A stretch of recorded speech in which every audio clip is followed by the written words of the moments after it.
That's crappy. All right. It's going to be a great day, right? This is, how many folks know Mike Broom? Yeah. How many people like Mike Broom? Good. So I have the singular honor of introducing our speakers for today. So I'll start with Effie, let me get to the last name, Francionis. Francionis. Okay. So Effie is the component acquisition executive and for DARPA. SES2, meteoric riding interference. Incredible work. Spent time overseas, a lot of time with the Army, and surprisingly, also one of Mike Broom's mentees.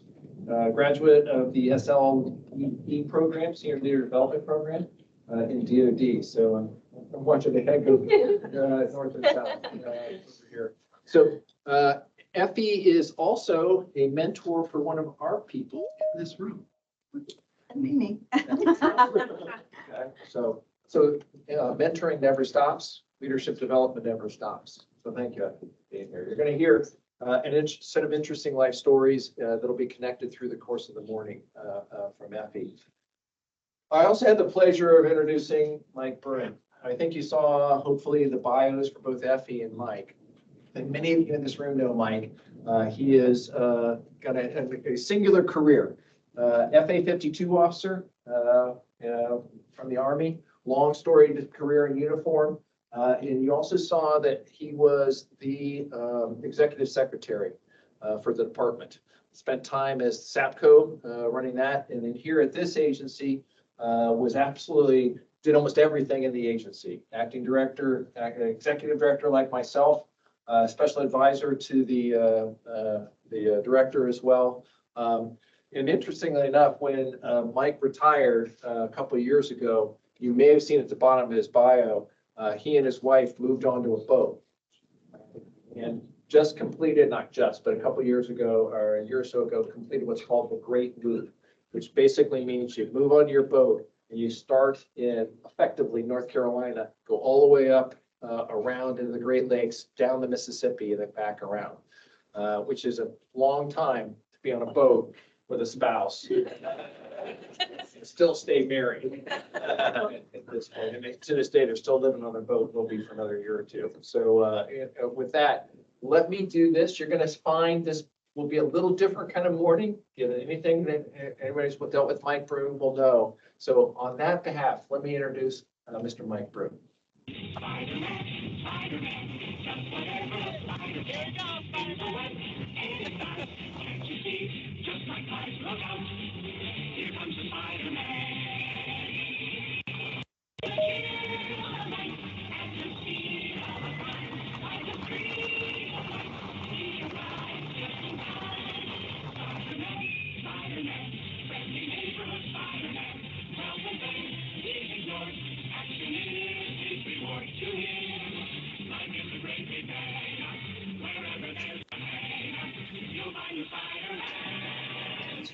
All right, Mike, tell them also when you ran into a tree.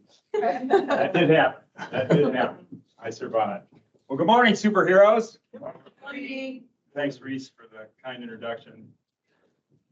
Can't believe that it's been 3 years since I've been here, running around this agency in my Spider-Man costume. And I showed this video not so much to show off my kiteboarding prowess, but really to get the energy level up in here and to set the theme for this morning's presentation. I've got 3 reasons for today. The first is to help you determine what your superpower is. And then with that, for you to figure out how to release your inner superhero. And most importantly, I want you to have fun this morning. I want you to think differently about yourself. I want you to open your mind to learning maybe some new things and to think about some difficult things too. And so with that, let's take a look at the agenda. I'm going to talk a little bit more about me. I'm going to talk a little bit about you, and I'm going to explain to you what I mean by superpowers. And then we're going to take a look at the content, which is really in the action examples that I have for you this morning. Then we're going to talk about some life lessons, and then we'll wrap it up with some Q&A, and then we got a free lunch, which I'm calling a power party. So with that, just briefly indulge me. I've been going by Mr. B for a long time. I hail from the Quad Cities, Bettendorf, near Rock Island Arsenal. Went to West Point, class 81. Had the honor of having President Reagan speak at my inauguration, or speak at our graduation, and I marched in his inauguration parade. The hostages came back that year from Iran. We beat the Russians in hockey. And I also I'll talk about one of my superpowers ahead of time. I predict the future, and so I think there's a game coming up.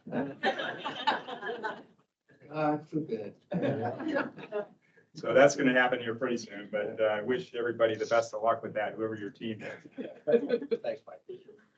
I was commissioned in air defense. Did low altitude stuff initially as a battery commander, Vulcan, Chaparral, and then my field grade time was Patriot. And while in uniform, I spent a lot of time at the Pentagon, and then I spent a lot of time in the Pentagon as a civilian. Had some great jobs and worked for some great bosses. Had the honor of working for 5 secretaries. Started with Secretary Gates, who hired me, and then Secretary Mattis he didn't fire me, but I ended up coming down here, which was a great thing. And got to spend a great 4 years here taking care of people. Championed the mentoring program while I was here with employee engagement, and spent a lot of time focusing taking care of people. And in fact, that's why I'm back here today, because I really like helping. It's just sort of part of my character. Then in 21, Reese retired me, and had a nice party and a good farewell, and I said goodbye. And it's hard to believe it has been 3 years since all that happened. Sold our house. My wife and I have now 42 years. We moved onto a boat, and as Reese described, we did the Great American Loop, and that's a great bucket list item we've had since we were first married. We both grew up with boats. It's kind of weird that I didn't go to the Naval Academy, how much time I spent on the water as a kid. Yeah. But I'll talk about that a little later during the mentoring session here that we'll have. But we did over 6,300 miles around the eastern third of the United States. Saw some great things and met lots of people. That was really probably the highlight. I've got boat cards that I actually have a box of them here. If you guys want to grab one at the end, you can, but it's got our blog and stuff in it about the loop and more information. But I think we met in the 2 years we did the loop. Most folks do it in a year. We met probably close to 500 people.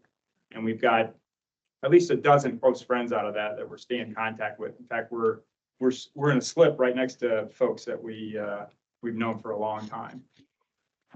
So that's me. Let's talk about you a little bit.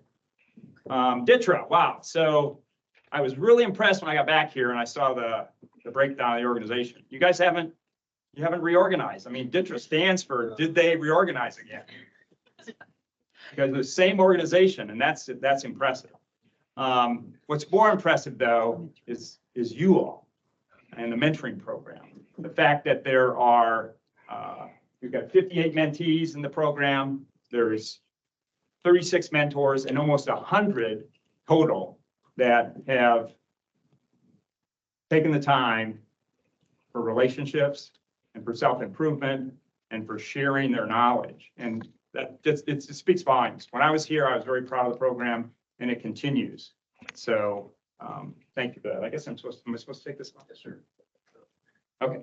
So, and what's even more impressive is that you've got a good breakdown here between civilians and military. I know Veterans Day just happened. I want to thank you all for your service, those of you in uniform, and a good chunk of Ditcher I know, including me, have served before. Raise your hand if you were in the service before. Yeah, so give yourself a round of applause. And if you're in service, and that's a big deal. And it speaks to why, I mean, you're even in here. In fact, you served before and you're still continuing to serve. So, Chychek said I got to talk about emergenetics. So we're going to do that. No, a little bit in jest, but when I started mentoring and communicating with people, we had Myers-Briggs. Some folks have done Myers-Briggs. When I was here with the mentoring program, we had the DISC evaluation. And when I signed up to do this, they talked to me about emergenetics and said, hey, take the profile, do the survey, get your profile, and we'll see my profile a little bit later. But it's a good way to be able to figure out how to communicate with someone who thinks differently than you or behaves differently. And so it's a tool, but it should help you to talk to folks. What I see here in your data is you've got a diverse group, you're balanced, and you can come up with well-rounded solutions to problems, which is great. On the behavior side, however, I got my work cut out for me this morning because most of you are kind of on the quiet side, 48% there. So what I ask you this morning is to help me, get out of your comfort zone, participate a little bit.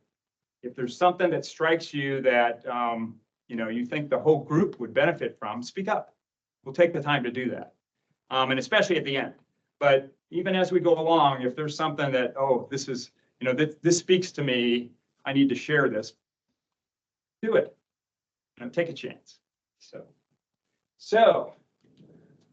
let's talk about superpowers. What do I mean by superpowers? Well, I've got a pretty wide list of things that fall under superpowers. They're anything really that help you be a better person, that help you do your job, that help you communicate and be professional. But I have 4 categories here that I've kind of mulled together that I think will be useful for our discussion this morning and for a framework for you guys to think about yourselves. And emergenetics is really the first one. And you guys are all familiar with the profile, but in the spirit of the theme today, one of you out there is Batman. I know it's Batman. Somebody thinks like Batman. And I know Dr. Williams, he's got an Iron Man costume in his closet. Him and Tony Stark probably text each other. So, and I actually hate to say it, but I'm a little bit like Wonder Woman. I like people. I like to make sure folks are comfortable, that they're learning, and then this must be my Iron Man. You my Iron Man? Sure. You're Captain America, actually, right? No. All right, but a lot of folks are like Captain America too. They're structural, they're disciplined. You want to get the job done. They're good at leading, and so as we go through this today, figure out who your superhero is and what powers you might have, and just think about things a little bit differently. So also behavior, that's how you think. So on the behavior side, I think I'm the Spider-Man. And then if you're assertive, who's got a hammer? Although you could be on the other end, with all of these behaviors, if you're flexible, you know when to shut up, you know when to talk. And it's good to be on both sides of the spectrum. But these superheroes kind of match with this. Who's familiar with, who's this? Anybody know who this is? Mystique. Yeah, she's the shapeshifter. I was going to have the wife from The Incredibles, Mrs. Gumby. She's pretty stretchy, but I think Mystique, being flexible, I think is a really good strength that actually can be applied across all of the ways of thinking and all the ways of behaving. If you can, be analytical at times, be structural, and know when to be quiet. So those things are good. Those are that's emergenetics in my definition. Now the other definition that I feel is important with this is character strengths. And when I was putting together this presentation, I did some work on the internet looking around, and I came across this Values in Action Institute, and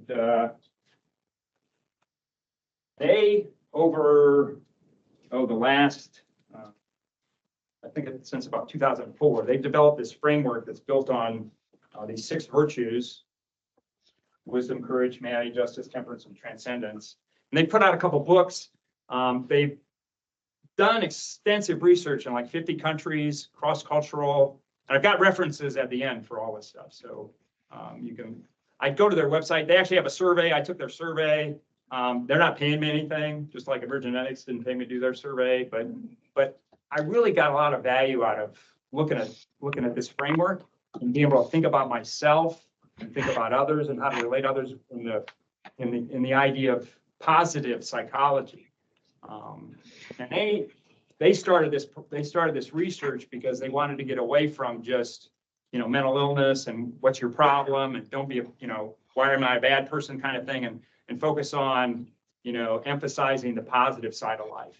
And I got this book that's really great, The Power of Character Strengths, Appreciate It, Ignite Your Positive Personality. But I use this framework during the discussion today to emphasize, how you can work on your character strengths, what ones are important, and how they interrelate. And then the last 2 areas are talents and skills. Like kiteboarding, take a lesson if you're going to do it. You can hurt yourself. I've been hurt many times, but I still do it. I love it. And that is me there. So anyway, but some of you have innate skills with music. Some of you are good at math. You got to work at some of those. You got to practice. You got to get training. Some are just inherent. And then lastly, I've rolled in just mentoring best practices. So you guys, I'm sure, are using a lot of those currently between you and your mentor. But we'll talk a little bit more about those, and there may be a few that you maybe haven't thought of. You're not done with the program yet. You're never done with the program, quite frankly. I mean, you heard the story of, Effie as an example. I mean, she's mentoring now, and we'll have a little more when we talk. But I think those are superhero qualities too, to apply those best practices. So now the meat of the program. 2 areas we're going to cover. So I've been retired 3 years, and I do have a little free time on my hands on occasion. So I've gotten into podcasts. Anybody listen to podcasts? Yeah. So there's some good podcasts out there. I found one in particular that we'll talk about in a second, and that's the first half. We're going to look at a podcast that kind of near and dear to my heart, and then we're going to do what I'm calling a mentoring case study, where Iffy's going to be part of the program here for a little bit. And then we'll move on to the life lessons. But for the podcast, I came across Michael Gervais really as a part of a Facebook connection I had with one of the guys that used to work for me in GUCSEC, Captain Daryl Cardone. He worked for me in the latter part of Hagel and part of Carter's. And then he actually stayed up there. We extended him so that he could go to nuclear reactor training school, and he just finished his tour as the commander for the USS Ronald Reagan. And in fact, I just had dinner with him last night, which was really cool. And so when I saw this, I had this connection. It's like, oh my gosh, this guy's doing this, and what he says in this interview, what they exchange in this interview, I think is really powerful. So I'm going to share some of that this morning.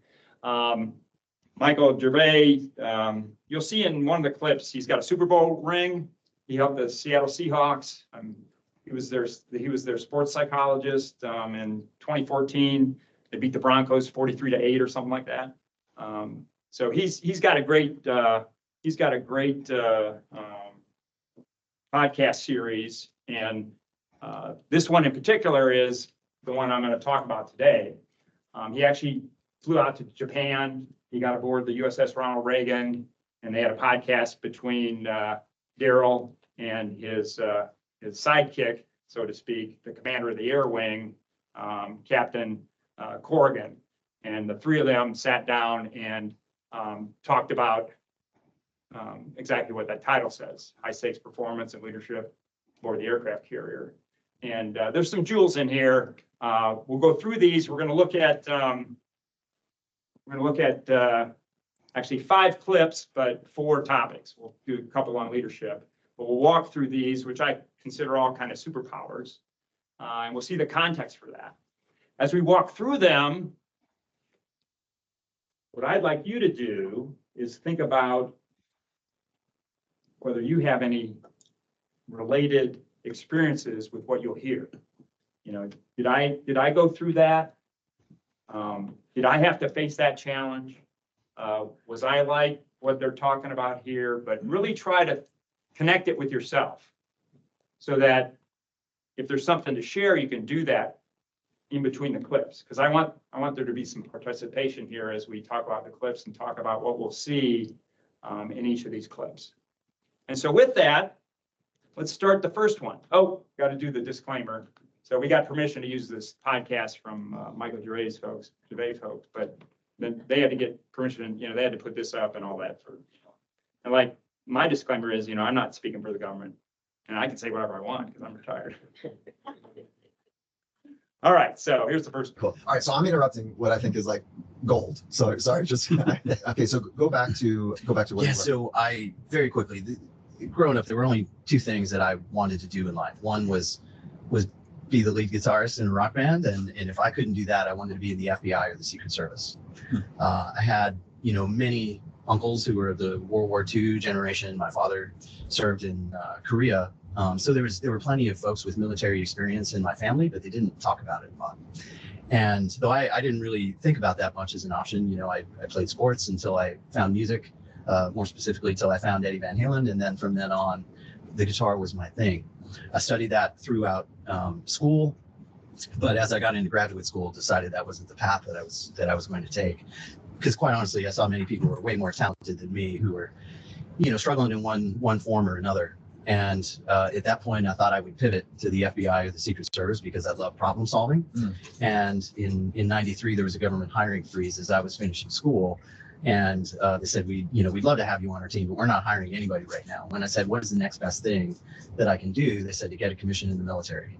I said, which service? They said, doesn't matter. We're looking for leaders.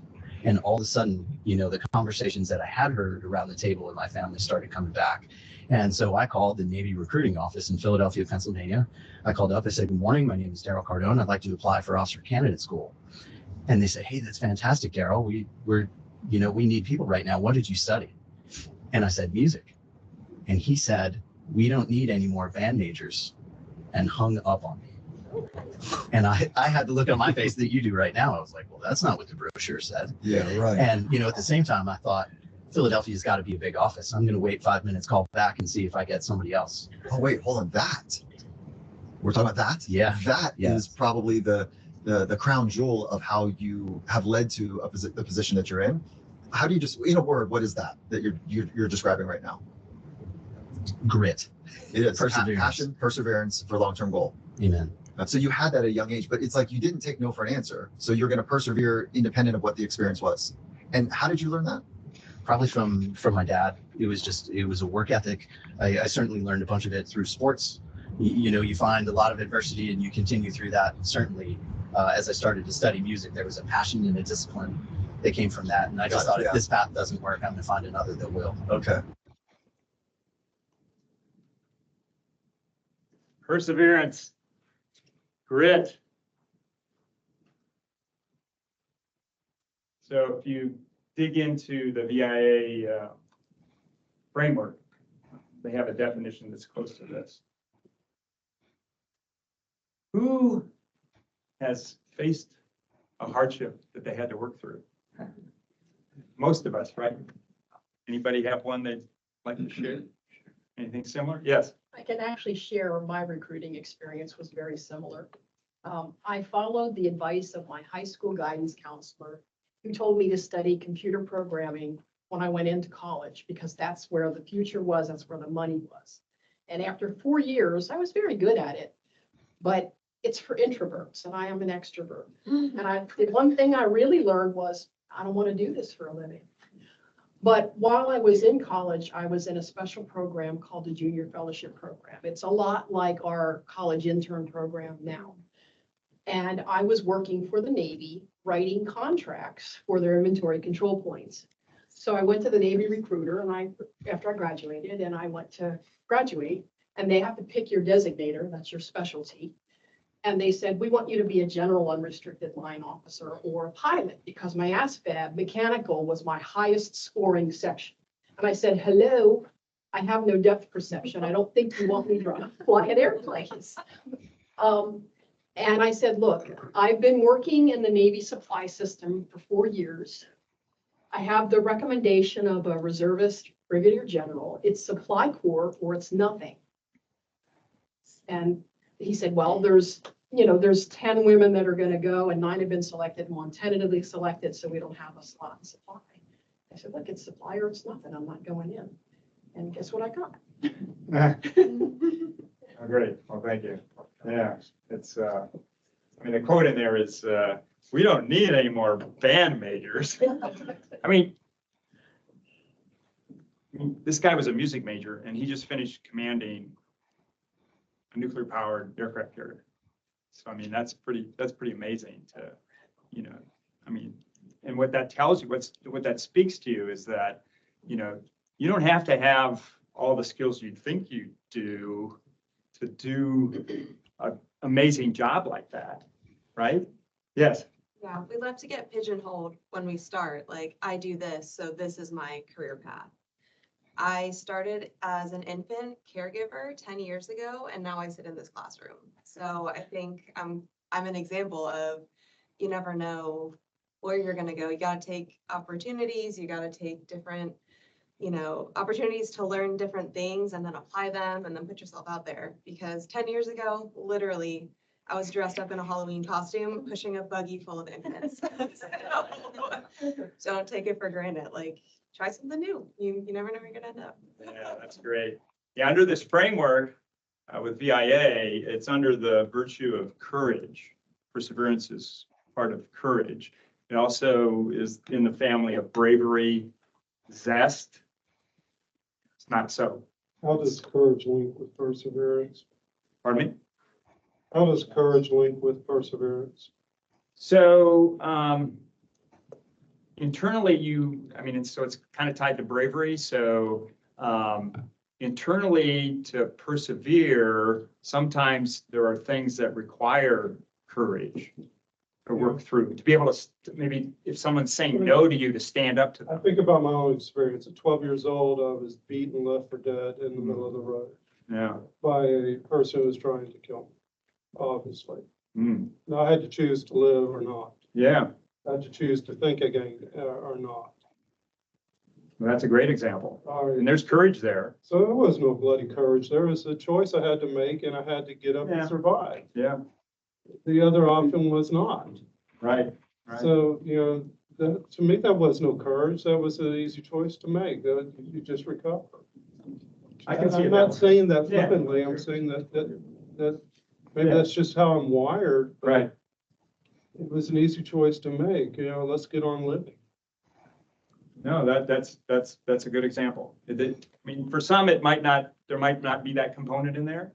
It sounds like not for you. I think for some, you would say that there is some bravery involved. Sometimes if you're going against something that maybe you're scared of, or, you don't think you can break through, but you had a cut and dry decision to make, clearly, to go on or not. And so I think you're right too. Thanks.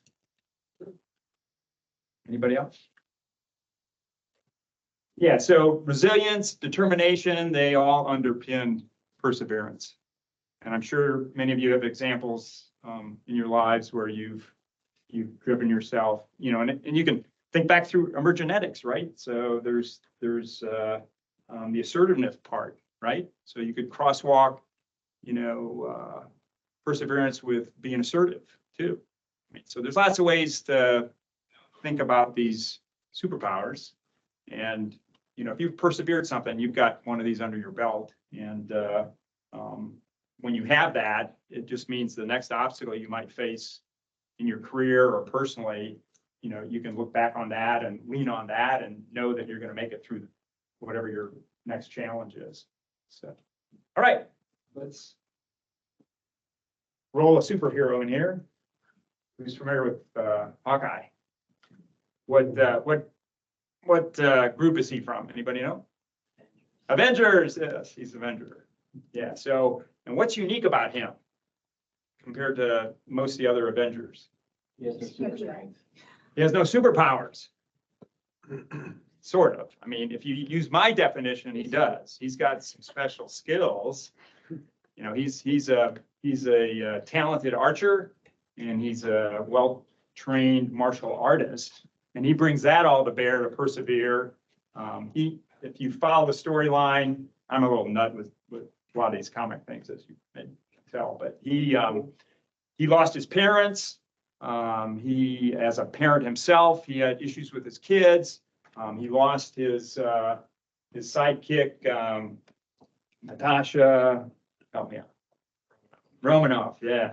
So you follow that stuff. Good, yeah. So, but he's a real good example. And so I'll be bringing these up occasionally.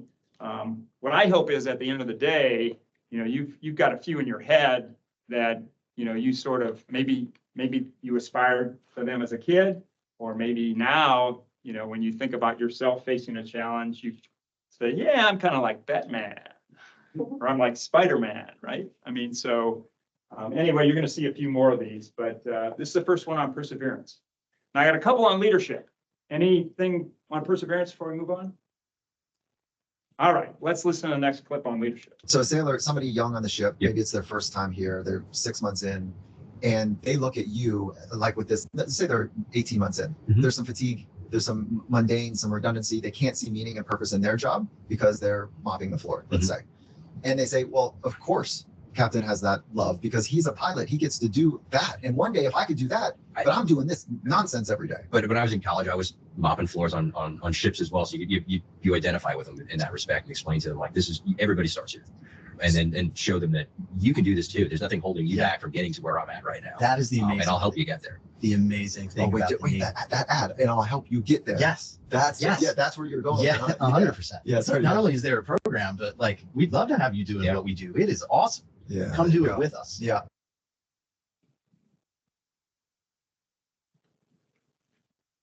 Part one, leadership. What stood out to you in this clip? You can relate. You can relate? How do you relate? Tommy started there too, so I'm Yeah. on the ship. Yeah. So he empathized. He put himself, I was there once upon a time. I did that too. I crawled through the trenches before I got to here. I think what really defines them is when they mention, I'll help you get there too. Like, I've been through there, but I'll help you. It's not like I am keeping this knowledge or information to myself because I want you to be as successful or more successful. Yeah, you're spot on. That's the key phrase in there. And it really represents all of you. I mean, it represents your mentors in particular, right? And I'll help you get there. And so, I mean, that speaks volumes to just mentorship in general, that you're going to make a difference. And, I thank you for that. I thank you for you that do the mentoring. All right. Anything else on that one? Got part two of this. So That idea that you have to be about it, walk the talk the walk. I think that is one of the central components of leadership, because as soon as someone challenges you and you're not real and you've been fronting and you just meet them with intolerance or frustration, that it just doesn't, I haven't seen it work. I don't know if it works. Yeah, at all. I've got this quote over on the right side of my computer monitor. You could probably see in the corner over there. Yes. About Like take to your about being the master in the art of living, and then it's like when you read it, you can't see the difference between when we're working or when we're playing. Yeah, it's so good. Yeah. Yeah, is that how it feels to you? Oh, totally. Yeah, so Totally. that leads me to believe that you might be less expensive of an organism to run because you are running on joy and happiness, love and kindness, appreciation. From an energy inclusion. perspective. Yeah, so from Yes. an energy, so when you're running from intolerance, frustration, fear, anxiety, anger, resentment, it's very expensive. And we're living in a world where anxiety and depression, addiction, suicidality are not moving in the right direction. And when I am in an anxious state, I'm more likely to be irritated and frustrated, and I am more expensive to run. And so then my fatigue curve looks very different than what yours might look like. So nice job being a model for that. That's really cool. Part two. Any reactions to that? Have you earthly idea? You have no idea? Other than to say, you have to walk the walk and talk the talk. Is that? That was the first half for And sure. what- No that's the fir- posers. That's the first half. What was the second half that he was trying to simplify? Anybody help him? I'm a big Life is Good fan, and to me, that was love what you do what you love. And so it takes them less energy to be in a happy and positive environment. It takes a lot of personal energy to be angry, frustrated, disconnected. So he was encouraging or complimenting their happy, joyful life is what I took from it. Yeah, you're really blessed if you love your job. Well, I agree with that. I mean, at the risk of getting in trouble, I have to admit, there's days when I come to work when I'm not always happy, but I realize that happiness is fleeting. It is an emotion, and I'm in charge of how I feel. So I can be very joyful inside. And what actually keeps Mike from losing his mind is a well-centered perspective on the world and understanding that the external factors which may cause me to choose to not be happy are temporary. And the things which cause me to experience real joy. So when I come to this ditch road, and I would find myself not being happy, such as in pain, other events which happen, I can focus on the joy in my life and still maybe not be exactly happy. So I tend to, when you go back to the bubble chart that you were showing earlier, Virtues, yeah. those are the things that I focus on. The last part that he was saying, I think, is the front, the happy part. I think that goes with the plan, which is the plan. And we've all worked in uncomfortable places, especially those who served in the military. We've all had postings which were lousy at best. And, anyone who spent a minute in Afghanistan up to their ears with sand I don't know how anyone could be happy there, or who watch their comrades being following left and right next to them. But you can find real joy. It's definitely a choice. It is a choice. So, I mean, again, I go back to the choice part. And you could probably see where I am on the energetics Yeah. spectrum. Maybe. Too. Probably am where I am on the energetics, because choosing to be well and choosing to see the brighter end. And as far as leadership goes, I think the best thing that an Air Force leader ever told me was, Mike, you're just not cut out for this. You would be the sorriest Air Force officer on the planet. You persevered through that though, right? Well, at the time it smarted and Yeah. hurt, Yeah. but he was absolutely right. Yeah. I would have been the lousiest Air Force officer on the planet. All right. I think we had another question over here. Thank you. Or a comment at least. Yes. So you start off your career doing what you love. Okay, I had a passion for doing television film production. Great, enjoying life, going through my career. As you go through your career, though, you elevate and you get further away from stuff you love. Although you're managing it, it becomes more administrative. And so you're now getting into that unhappy place because you're not doing what you get to mentor and lead and inspire others to do that you used to do. How do you keep the energy up doing what you love from that You, perspective? you gotta get a Spider-Man outfit. I'm retired now. I know, I hear you. You know, I mean, I'll talk about it a little bit later about legacy. It's sort of my ending comment is, so, yeah, I mean, I came back here really to find some value. I mean, sometimes you need to change jobs to go Yeah, back to and- doing something closer. And in my career in the military, getting promoted, I mean, you're focused on, I mean, your real purpose is to train those so that if you die, they can take over, I right? say Right? that daily. Hey, I'm Yeah. telling you too much stuff, but in case I'm hit by a bus, how many times have you heard me say that Yeah. at staff meeting? And for the longest time, Yeah. I mean, Yelled for him in the bus. uh-oh.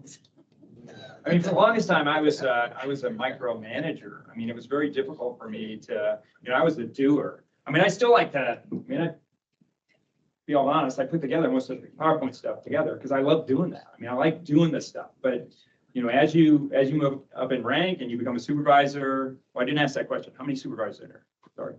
Yeah, cool. So good that you're part of this too, because it's important, you know, as you get people under you, you learn to be a mentor. Anyway, that's a sidebar, but it was hard for me to give up, you know, doing the thing. And you become a manager of people who do the thing, you know, that you like to do. And so that's hard to do, but it's important to do because you got to pass it on. You can't, I mean, some people do their thing. They're a plumber their whole life and that's all they do. And they're good and good for them. Right. And I don't look disparaging on anybody that's like that.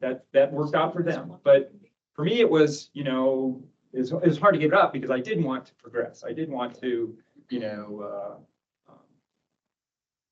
broaden my horizons and become a leader. And that's part of being a leader is you can't just be the guy doing the thing. So mopping the floor. I mean, yeah. I was gonna say, kind of one of the things you made me think about with like helping instill joy in the team, like from a leader perspective too, is like ensuring that it's a safe place to fail, right? So where we work, we do training and development, which we choose to find a lot of joy in that because we love it, but we choose to innovate processes and look at like, how can we make things better and different and exciting. And so we fail sometimes, we try it internally, but there's a lot of fun in kind of assessing why didn't that work or why didn't that work for this crowd, but it worked for this crowd. But it's a safe place to fail. Our leadership allows that to try things and then revamp. But if that isn't always the place that's given, right? And so your employees can really find a lot of innovation and joy in an environment like that when it's a safe environment to fail. Yes. Yeah. Very good. Thanks. What else? So, inspire and guide. As a leader. And then, you know, there's built into that, there's, you know, being able to communicate, having that social intelligence, being empathetic, being fair, right? So, and especially got a big team, treating everybody equally. Teamwork's a big piece of that. But, that's the definition. And then, you know, there's my leader. Oh, geez, there's my leader, man. Captain America. So he's a great example, right? The Avengers, leading the Avengers. He, like watching that stuff. He's pretty inspirational. Yeah. What do you call social intelligence? Mindfulness is the next one. It's kind of tied. I think they kind of overlap. it's really, it's, you know, it's sort of an out-of-body experience so that you can put yourself in someone else's shoes to understand how they think and relate so that when you communicate with them, I mean, and the tools are, you know, emergenetics, all those tools you use to do that. It's being a good listener. It's good being able to self-critique your, you know, being able to realize that, you know, yeah, self-awareness, that, you know, you're not perfect, you know, and that you should it's openness, it's flexibility, being open to, you know, that you might not have it right, you might not know everything, and that you might need to change, you know, you might need to be a Democrat and not a Republican, you know, I'm not going to go there any more than that, but you know, I mean, but that's the thing, right? I mean, so that's our problem. It's not, you know, that the two parties don't have that flexibility right now, you know, that you can't bend. But anyway, so yeah, great segue. Talk about mindfulness now with this segment. Knowing you the way I know you, I think you're actually practicing mindfulness more than you might imagine. Mm. So the formal structure of sitting or standing or laying down and following one breath or whatever the practice might be, it's a clear example of a block of training, if you will, to make it more pedestrian. But when I'm with you, I feel like you are really here, that you are focusing in this moment. I don't get any judgment or critique from you. I get a full absorption in the present moment, exploring, learning, open, full presence. Mm. That's mindfulness training.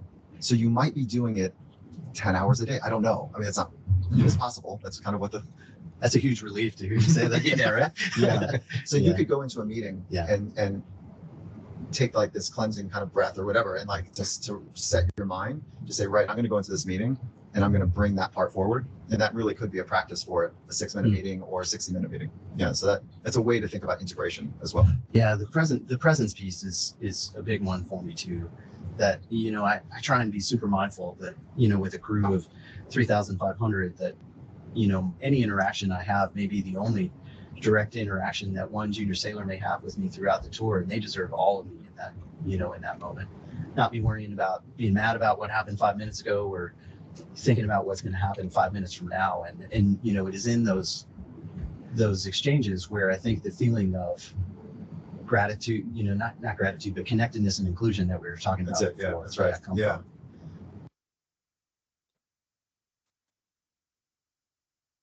So, do I have all of you right now? Without judgment? You know, who's worrying about what happened yesterday or what meeting they have this afternoon? I'm sure some of you are thinking about that, right? What was the quote that Captain Cardone made? I mean, it's the jewel here for understanding mindfulness. The interaction of the junior sailor may be the only one he gets of you his entire tour, so you need to make sure that he remembers you in a positive way. Exactly. And he follows on with that with, he deserves all of me in that moment. I mean, to me, that's profound. And that's the core of mindfulness, that, you know, you're there. And this is a pro tip for you. You know, if you got a spouse or a partner, don't be on your phone while you're talking, or, you know, I mean, it took me a while to learn this with my wife, but, you know, being there and listening and not thinking about something else, you know, just, she's got all of me when she's talking to me. I mean, that's the core of mindfulness. And present, engaged, no judgment. And it demonstrates kindness. It demonstrates empathy. Anybody else have a comment with this?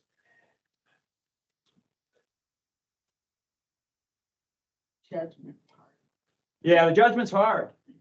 Yeah, so that's a great point, because and it gets back to what I mentioned a little bit before about social intelligence. Is, you know, if you're hearing something from somebody, you know, you're exchanging and you don't like it, you know, and it's different from how you think, or it's not your view, you got to step back and say, well, still listen, still be open to the fact that maybe it's a better view. Maybe you don't have it right. Maybe you did make a mistake. You know, it's hard to change when you're, you know, when you're set in your ways, but that's what this speaks to. It's being open to different ideas. It's so you can broaden your horizons. And even maybe in the end, make you a better person because of it. So that's my comment. Yeah. I feel like mindfulness has changed since COVID personally, because now more with teleworking is now you're expected to potentially be on a Teams meeting on one ear and a Skype meeting on another ear. So how are you, like, you're not fully engaged on either thing. And I feel like that's just my personal opinion, but I feel like mindfulness has changed or has a new dynamic to it. Definitely has more challenges. I mean, with technology today, I mean, you know, when we go out to eat or we sit at the table at night for, you know, for dinner, you know, we generally always put our phones away, you know, they don't come out.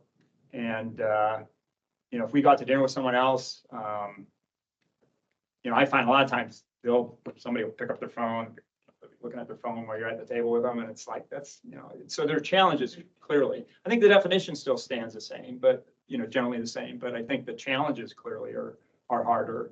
You know, I mean, I thought that was the case with email, right? And it's kind of related to mindfulness that, you know, when we first started having email, you know, you wouldn't have the personal interaction. You wouldn't come in and sit down with someone face to face and body language and all of that. And, you know, so, I mean, it's nice now with, you know, I love it with my grandkids and, you know, with FaceTime and, you know, Zoom or whatever, at least you have that, you know, that's way better than email. Because you can't, a lot of times you read between the lines, you read stuff into email. Are they yelling at me? Is that why it's all in all caps? Right, so yeah, so there's some challenges of that, but that's a great point. Yeah. I would expand on that because if you think about the challenges and the expectations that have increased and you go back from mindfulness and leadership. So how do you see the role of leaders as we're moving into this very high pace, like always under pressure, respecting boundaries or thinking of the person that you're leading, like that they need time to reflect and unwind and whatever from that. What is your thought on, you know, how as leaders we can do better? Well, the fact being mindful of the challenges that faces the worker. Well, I mean, or, you know, the people you're already through the hard part of it. In realizing that. You know, that's mindfulness, just realizing that, you know, I might not get it right. You know, I may not be able to give you all of me in the moment. I may have to be juggling some things in my head right now. And so no one gets it perfect. And it's at least knowing that you're trying to get there and you're trying to be fully present. And, you know, it's figuring out ways to, you know, not be distracted, putting the phone away, you know, leaving the. Like ping, ping, ping. Yeah, oh, yeah. I mean, it's actually a beautiful thing here at DITRA that you can't bring your phone in. I mean, to me, it's a beautiful thing. And a lot of the other parts of government, you know, they got their phones at their desk, you know, they're distracted and they're inefficient too. You know, it's not just the mindful side, but I think they're inefficient too when they have that. Can I ask a personal question in front of a bunch of people? Sure. When you were. I'm wearing a Spider-Man outfit, come on. You have superpowers to tell me no. Okay. But did you have a strategy when you were advancing through your career to say, I want to be a better person. I have a goal of being a better person. This is part of what I want to do with my life. I mean, that's kind of tied to mindfulness, isn't it? In general, I want to be a better person, not just to be the next rank or something, but just in general, I want to be a better person. That's mindfulness, is it not? You know, help me to think see about yourself. Yeah, think about right. Kind of stuff. Yes. Yes. Yeah. Yeah. So So, I'm retired. Did you have a strategy or Yeah. was there a purposefulness? Because what I found in my own life, if I don't purposefully do something, it won't get done. I mean, the grass gets long unless I decide to get out and mow it. It's your lawn. Right. Not your HOA. So, I We mean, can contract out for it. right, kids aren't there for me to watch, Yeah. mow the grass anymore. So, I mean, I have to make I have to make a kind of a decision to say, hey, Yeah. look, I'm really gonna not sit here and be a jerk and tell people, I don't know where that guy works. I need Yeah. to stop, say, you're important to me. I'm gonna Skype, find out where their office is.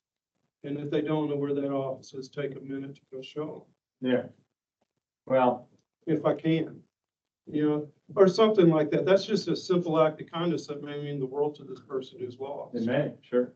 But as that's an act of mindfulness or something, I would say. But I mean, that was a true question, and you answered yes, that you had.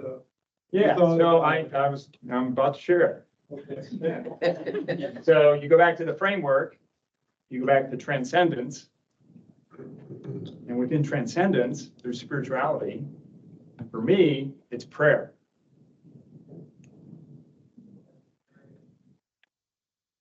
I didn't get here by accident. And, you know, this is generally a secular presentation, but for all of us, we have a different connection. And we think, you know, where we come from and why we're here and where we're going. And I use that connection. I lean on that heavily. So that's my answer for that. Thank you. Yes.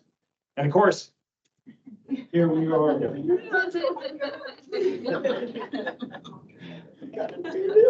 it's my favorite toy.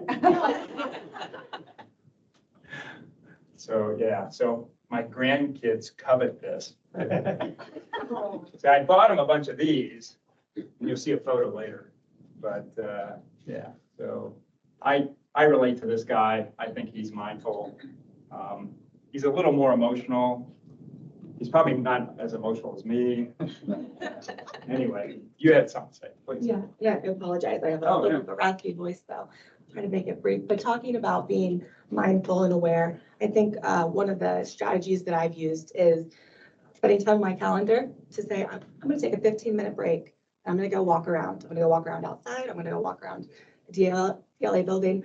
But it's because I deserve it and I owe it to myself. But it's setting that boundary of I'm gonna take the time to do something that's for me. But it's representative of something bigger as well, right? Being able to set boundaries because life will always be very demanding, right? But we have to take the time and be intentional that we want to have boundaries, and that way I can be more present every other day or throughout the rest of the day. That be able, I think it's a superpower that, I'm not sure when I picked it up, but one of the best things that I've learned is being able to zoom out of a situation and see yourself not experiencing it, but just how you exist in that situation, right? Because then you can also see how the different players in the situation might have their own feelings or why they might be acting a certain way. And so just for an example of that, my husband last night, he was like, oh, my mom, you know, she's stressing me out. She's texting me all these different dates for the holidays. On this day, we're gonna do this. On this day, we're gonna do this. And on this day, we're gonna do this. And blah, blah, blah. So my husband, he exists on like the flexible side. So being able to like have a ability to have options, I'd say is important. I tend to lean that way as well. But he's getting really frustrated. He's like, she's trying to control me and, you know, do all these things and I'm a grown man, blah, blah, blah. But then being able to say, okay, let's zoom out because yes, that's a valid way to feel, right? Because we value flexibility, the time to do things with our own family as well as our greater family. But just to switch it around, she's at a different place in life, right? So she's probably looking at it, how many more years are we gonna have to do things, you know? And so that time with her sibling and getting the family together, it's coming from a beautiful place. She's also someone who likes to have things planned out, you know? So when you can flip at it and look at it differently and remove your true personal feelings, it allows you to kind of get that perspective that you might not otherwise get.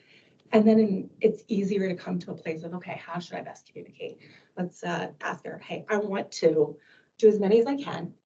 I'm probably not gonna be able to do all of them. So what are the most important to you so we can prioritize and be there for the ones that matter for you? But it's just, it becomes easier to not be so personally invested. And I think that's a huge part of being mindful. Yeah, we're gonna sticker for. You're on the team. You're on the team. Oh, that was great. That was great. Well, in the interest of time, we gotta keep moving. So got one more here, the last one. Being your best. My smallest, tightest group of friends from my first tour have all ended up as aircraft carrier CEOs. Oh, you had a little pocket of excellence, like we call hotbeds. You had a hotbed of. We did, yes. Yeah. Was that looking back, is that something you guys talked about? Like one day I'm going to, and the other person said the same thing? We talked about how we were going to continue to grow and contribute To each other? To each other, to the Navy, to the nation. I see. It was about doing, not about being. What does that mean? Well, it's that, you know, it wasn't like, hey, I want to be the commanding officer of an aircraft carrier. It's like, I want to do the things that only the commanding officers of aircraft carriers have the privilege to do. Oh, that's really interesting, because I think what you're pointing to is like, I'm not just trying to get the title so I can be important. Is that Yes. okay? Because I've got this approach, is that I'm listening to World's Best, and tell me if this sounds right to you, or you do not swallow any hook that I'm providing here. That they meaning for historically best in the world would say, I need to do the extraordinary to be extraordinary. So I need to do the thing to be okay. I need to do something great to be great. And they're flipping the model right now, saying, no. I need to be me. I need to be present. I need to be creative. I need to have a sense of being my very best. And then the doing comes from there. But I almost think we're talking about two different concepts, but I wanted to see if we are, or how you respond actually to that framing of what I just said. Yeah, to me, it's about a growth and contribution thing. From a growth perspective, I'm trying to become the best me, right? I was divinely wired how I am, and it is my obligation to bring all of that out. Not so that I get some title, or not so that I achieve more rank, get more pay, get more medals. It's so that I can serve to the utmost of my capacity and potential. So you are trying to be your best, not the best. I don't think they're mutually exclusive, but my focus is on being my best. It's not about how I do relative to you or relative to anyone else. And it's to encourage the whole team to say, you know, we're all woven differently, right? Like we talked about earlier. What I want to do is help you get to be the best version of yourself, because we got a big job in front of us here. I think that is so rare. It is so special to have the consistency over time of micro choices to choose my very best for that moment. And the consistency that over time is so rare and special that those people end up being the best, because it is so rare and special that type of discipline and commitment, that the outcomes end up taking care of themselves. But I would add a little bit more to that and say that it's not just about the me, it's about helping the folks around you get the most out of what they can do. And that will in turn help you get the most out of you. Like I could be the best I could be on this boat, but if, you know, my department heads need help being the best that they can be, the organization, we're never going to be successful. I need my MO and my operations officer and my intel, I need them to be the best, because that allows me to focus on what the vision looks like.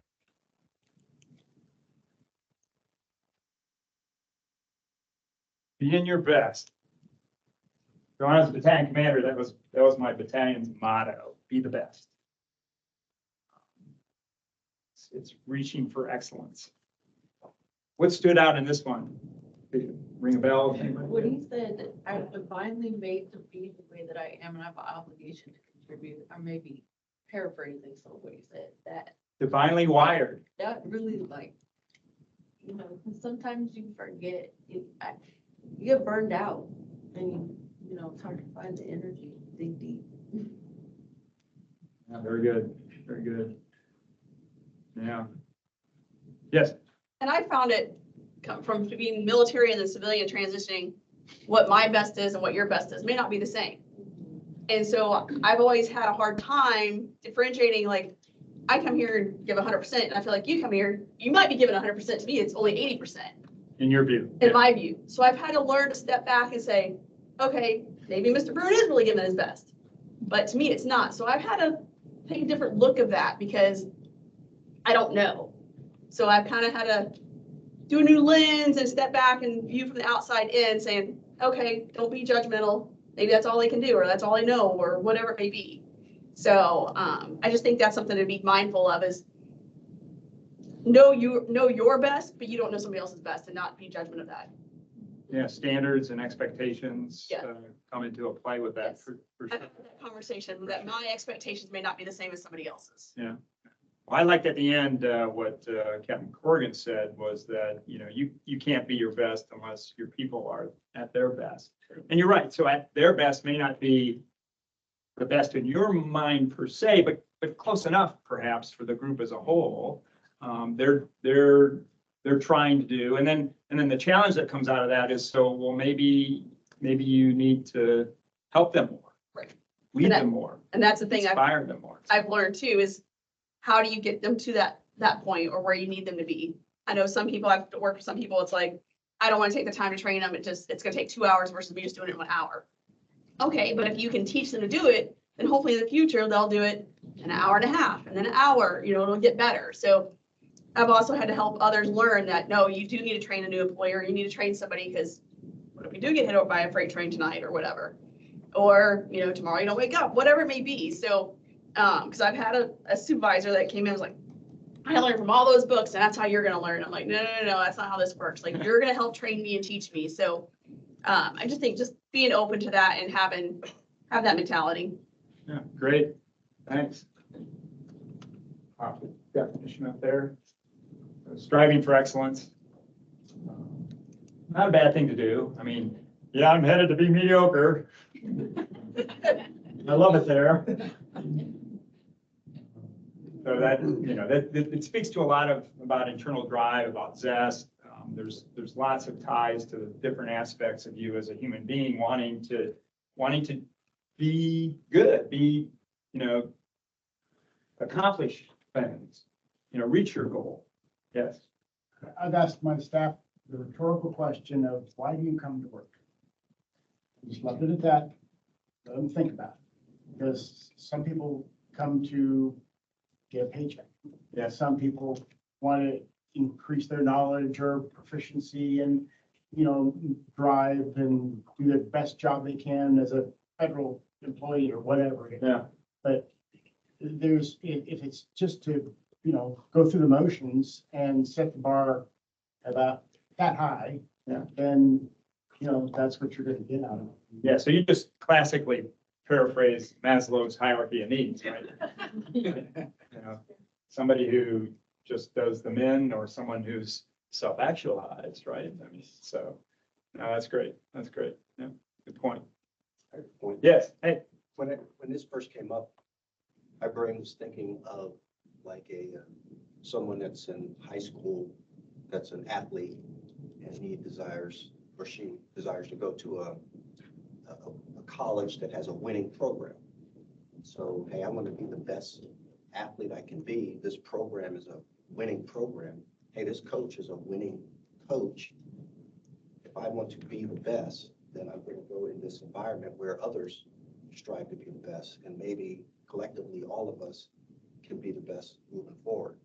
And so when this came up, that's sort of where my mind was going. Yeah. Where, it sort of breeds and feeds on itself. I may not be the very best to ever do it, but I am going to, just like what that says, take my personal responsibility to be the best at what I can contribute to this whole collective group here who also want to be the best. And so, because before, you may not know what the best really looks like, but I think you have an idea because someone else has exhibited it before you got there. And so when I first was thinking of this, I said, well, everyone has a general idea of what is better than what they're doing, right? There is an idea that's out there. And so being your best, you get around people who are the best, and that you help contribute to be Yeah. better. You're not going to be an eagle if you hang out with turkeys, right? That's right. So, yeah, you want, yes. So I really like this definition because it's intrinsic and it's not extrinsic. So you're not comparing yourself with others. So there's a difference between being your best versus being the best, right? Oh, So I it's- purposely, that's why it says your. Yeah, yeah. And it's not Machiavellian. So in an environment where it can be very competitive, Yeah, this one reminds us to adhere to ethical standards and foster meaningful relationships. So you can be your best right. without stepping on others or at the expense of others. Yeah, and you heard Daryl, though. He did caveat and say they're not necessarily mutually exclusive. You know, and it really, it depends on how you're gifted, right? I mean, it depends on the situation. So you could be the best, but really the goal with self-actualization is to be your best. Because you are, in my mind, I am divinely wired and my potential is not necessarily unlimited. And so there's only a certain point I can get to, right? I've only kiteboarding, I can only, this back roll, I still can't get. And I think I'm never going to get it, right? I mean, starting to get a little too old for it, but anyway, yeah, that's a great point. Thank you so much. Anybody else? Yeah. For myself as former drill sergeant, I think somebody mentioned, right? Like sometimes you get so tired and sometimes you don't feel like you're being your best, right? But because you're developing and shaping, right, this new army or soldiers, that makes you want to try even harder, right? So for me, I know that every cycle as I went through being a drill sergeant, I learned from myself. And I said, oh, for the next cycle, I am going to be better. I'm not going to make the same mistakes that I made before. And I am going to give my best to ensure the well-being of these soldiers. So I think when, and I mean, I've been in the military for 21 years, so I feel like everything that I'm thinking about revolves around like how I view myself and what are the lessons that I have learned throughout that the military has given me, really, like the perseverance, the how you can be a transformational leader, how you can shape and really help others thrive. So I think that's really what I'm thinking about. Yeah, thanks. That's great. That's great. So who's the superhero for this one? Yeah, there you go. There you go. Yeah, so this guy was my hero when I was like 4 or 5 years old. I think this is the original, at least picture wise. I think everybody, Reeves, it's the most famous one, poor actor that lost his life and all that. But yeah, I think Justice in the American Way. I remember. It's a bird, it's a plane. No, it's Superman. Yeah, so, everybody strives sort of to, with that mindset, I think that, to me, having a superhero and, thinking about that it's just a fun way to motivate yourself and put yourself in context and have fun with it too. So, any other comments on being your best? All right.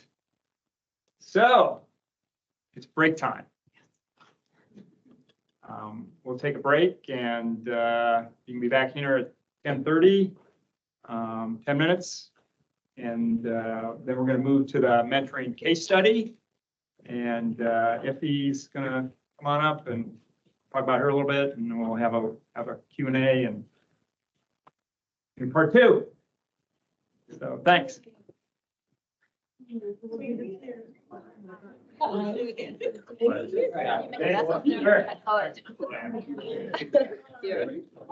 No, staying for part of it. Oh, no, I'm gonna stay. So sorry.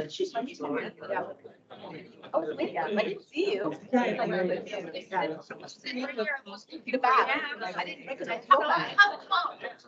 I did feel bad. Epigenetics, but they. Yeah.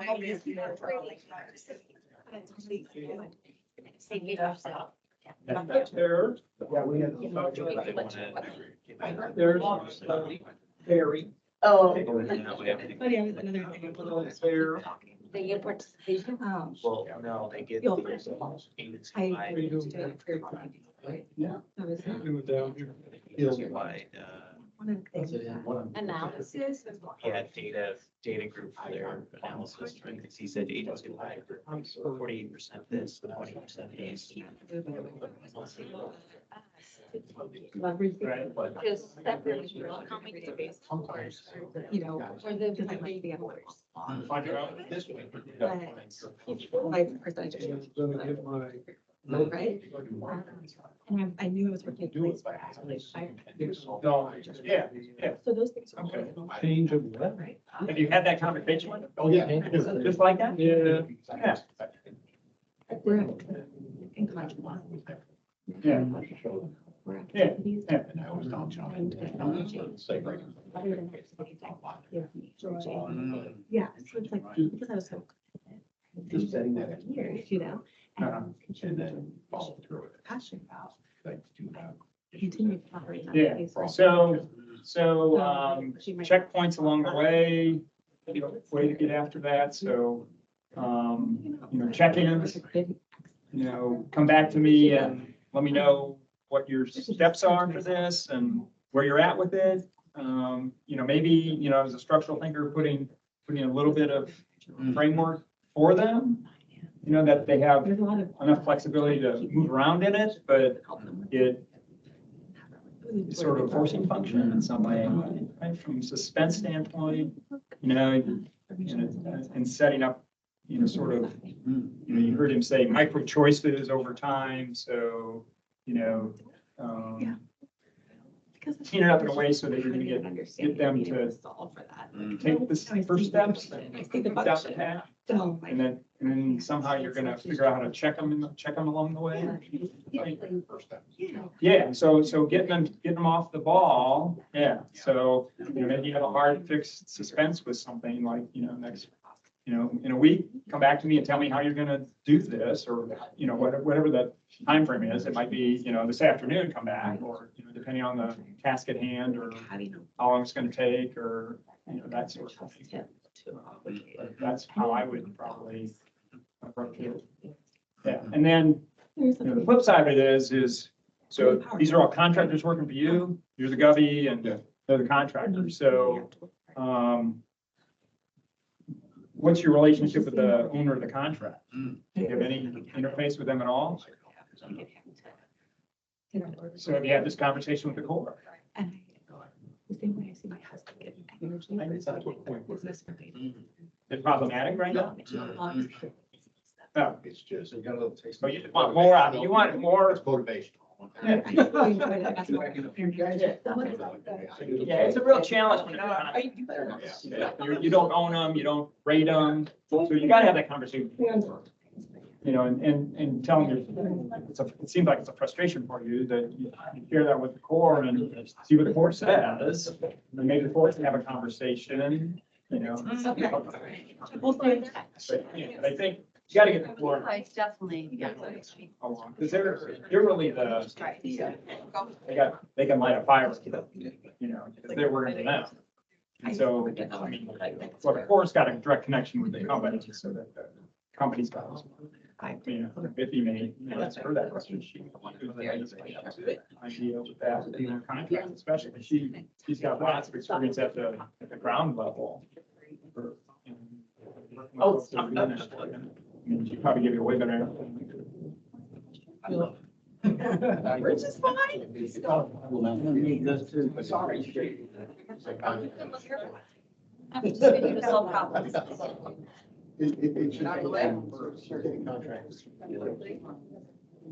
Yeah, on this slide over here. Okay, Mike? Yeah, we're gonna vote this in. With the. Yeah.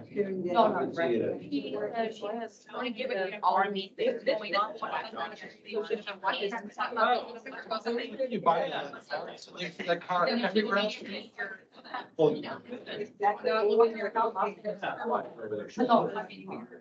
Oh, This is the okay. board meeting, that works like outside. I'm just saying, it's like, it's not, I'm just, yeah. It's not a quality. Like not. Yeah.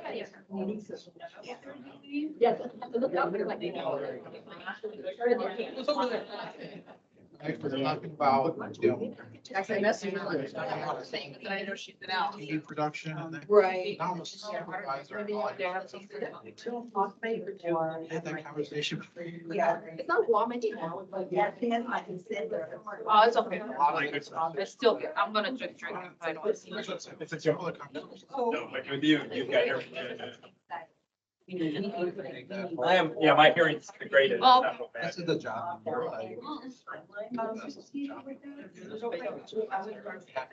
Oh, no. Yeah. Career progression, high position.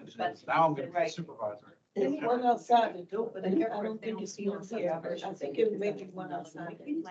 Maybe that's why they have to bring up to your best and still contributing. No, fine. Everybody to the party. Imagine what pocket bill. Let me turn the table, 90 degrees. So I don't always. So. Yeah, so I mean. Like. Thanks for your questions. I work in art. Okay, yeah. What's your portfolio? Right now, I do portfolio assessment. Foreign assessments, Like this too short. Cannot. integration. Great. When you need something. So you're in here as a mentee or a mentor? I am looking to be the. Oh, it's the mentor. Yeah. Unless I'm going in. Yeah, no, we're, it's never too old. I just got, it did, 2 years. Oh, okay. Oh, so you were here, yeah. You didn't look familiar. I came during the pandemic. Ah. I came from Houston. Just looking to get back up in the DC area. Yeah. More my speed, like a bear. Although the weather's more nice and hot. Oh, yeah, it's chilly. Surprise. Where my bed? We put in Dr. Williams, got it. Oh, okay, great. Thanks. Oh, yeah. Oh, exactly. Yeah, I thought that was yours. No, too. She's been here for. I know, actually, predates me. And you. Yeah, we're good. Yeah, good. Thanks. Yeah.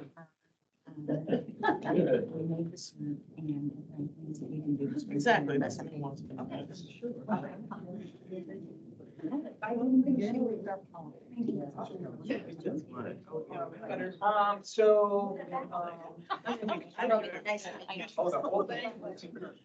So we're gonna try to push it for lunch. Coming back. I don't know. Maybe 11:45. It depends on. Do we need to stay? No, I just. Because I see art. Oh. Half hour. Wait, sir. Good, how are you? Depends I on. looked over site. I know, I get that all the time. Like the salt. I don't know. I don't have a problem with it. Everything over a half hour. Are you serious? And yeah, it's, yeah. I think I'll get really discussion. Very good about it back in the day. We got that Q&A or. No, it was, Yeah. Back area. Try to like, it's like, I don't know. I didn't think so. Yeah, you never do though. You know, it's also nice. I don't think. Yeah.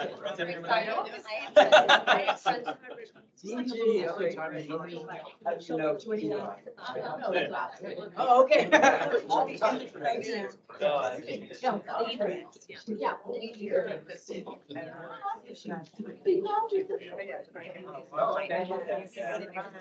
Yeah, I was gonna stay here till. Yeah, there's a few folks that couldn't come at all that are gonna miss lunch. Very rejoiced. Holding them. Yeah. Oh, no, you can take little signs. Signed up.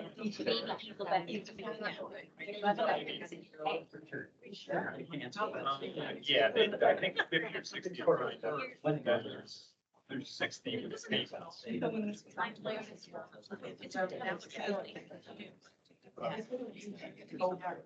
Since there's some people that I did the 3 cents was Right. there. That was 40. So I didn't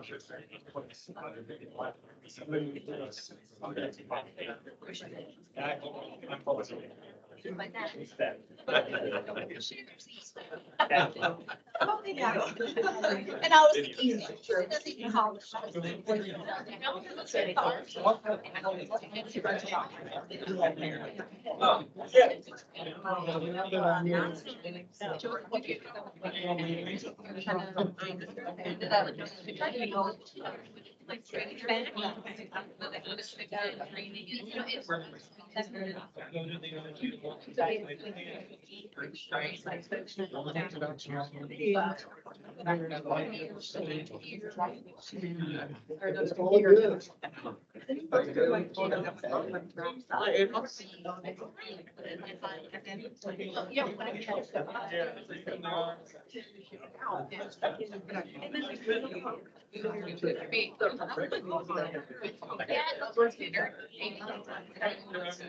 Will you join us for lunch? I think I took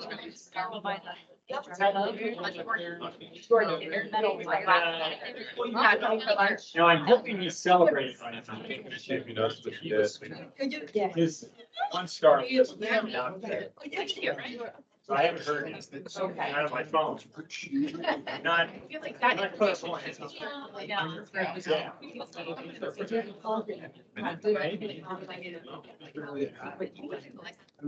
Let's get fired up here.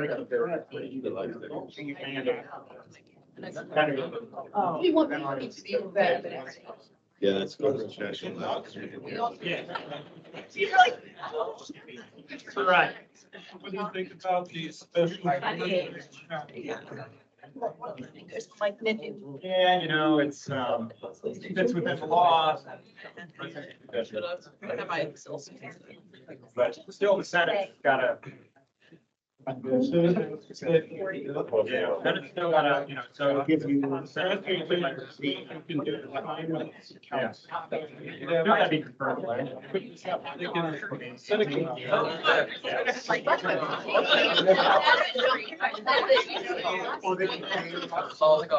Yeah, so. Position, they want the positions. Oh, my God.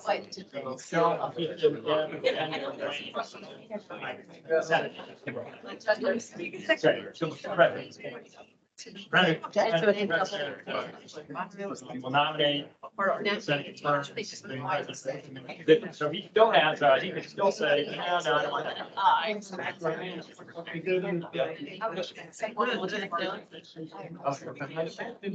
Okay. We have a forum. When he's back. So before I forget, we got the little stickers here on the table. Those are for you. Those are so you remember me. And maybe use as a reminder for hopefully something that, you know, at this point or before I finish, you know, a point that's you're gonna find useful. Something that you're gonna be able to apply to your professional life. But yeah, take one of those stickers. Take it home to your kid if you want, if you have children, or maybe your spouse will like it. But put it on your notebook. You know, you can wear it if you want, but put it someplace maybe a little more enduring than fabric. All right, so part two,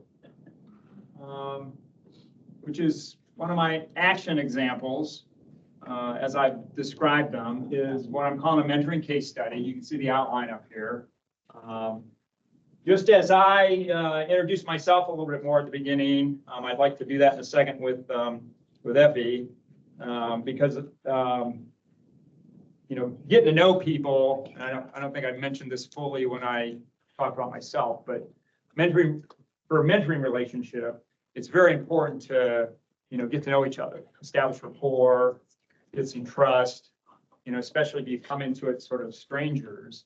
And if you're fortunate enough, you end up getting paired with someone who you've got some reasonable commonality with. There's something familiar, you know, you might like the same football team, you might both knit, you know, it could be anything, but having those connections help the relationship. And it's not just true for mentoring, it's really true with anybody you deal with. I mean, you know, you've been to a lot of events, there's always icebreakers. Sometimes you fill out a bingo card with, you know, same school, and you have to ask questions, you know, where are you from? You know, how many kids you got if you got kids, you know, how many pets do you have? I mean, it's all about the relationship. And so it's important to have that. And so, you know, that's what this is about. I've been blessed with a lot of great mentors in my life. And I also have had and still have mentees that I stay connected with. Iffy, I'm so proud of, because I mean, you'll see she's done some great things. And I think between the two of us, we're going to do a little interview here. I hope that we can, in answering some questions that we're going to get from our moderator in the back, that we can share maybe some useful insights to how you can take your mentoring relationship and, you know, take it to the next level. I'm sure they're good. I'm sure you're getting a lot out of it, but I'm hoping that you'll get a little bit more. Okay. So let me talk about Iffy just for a minute. I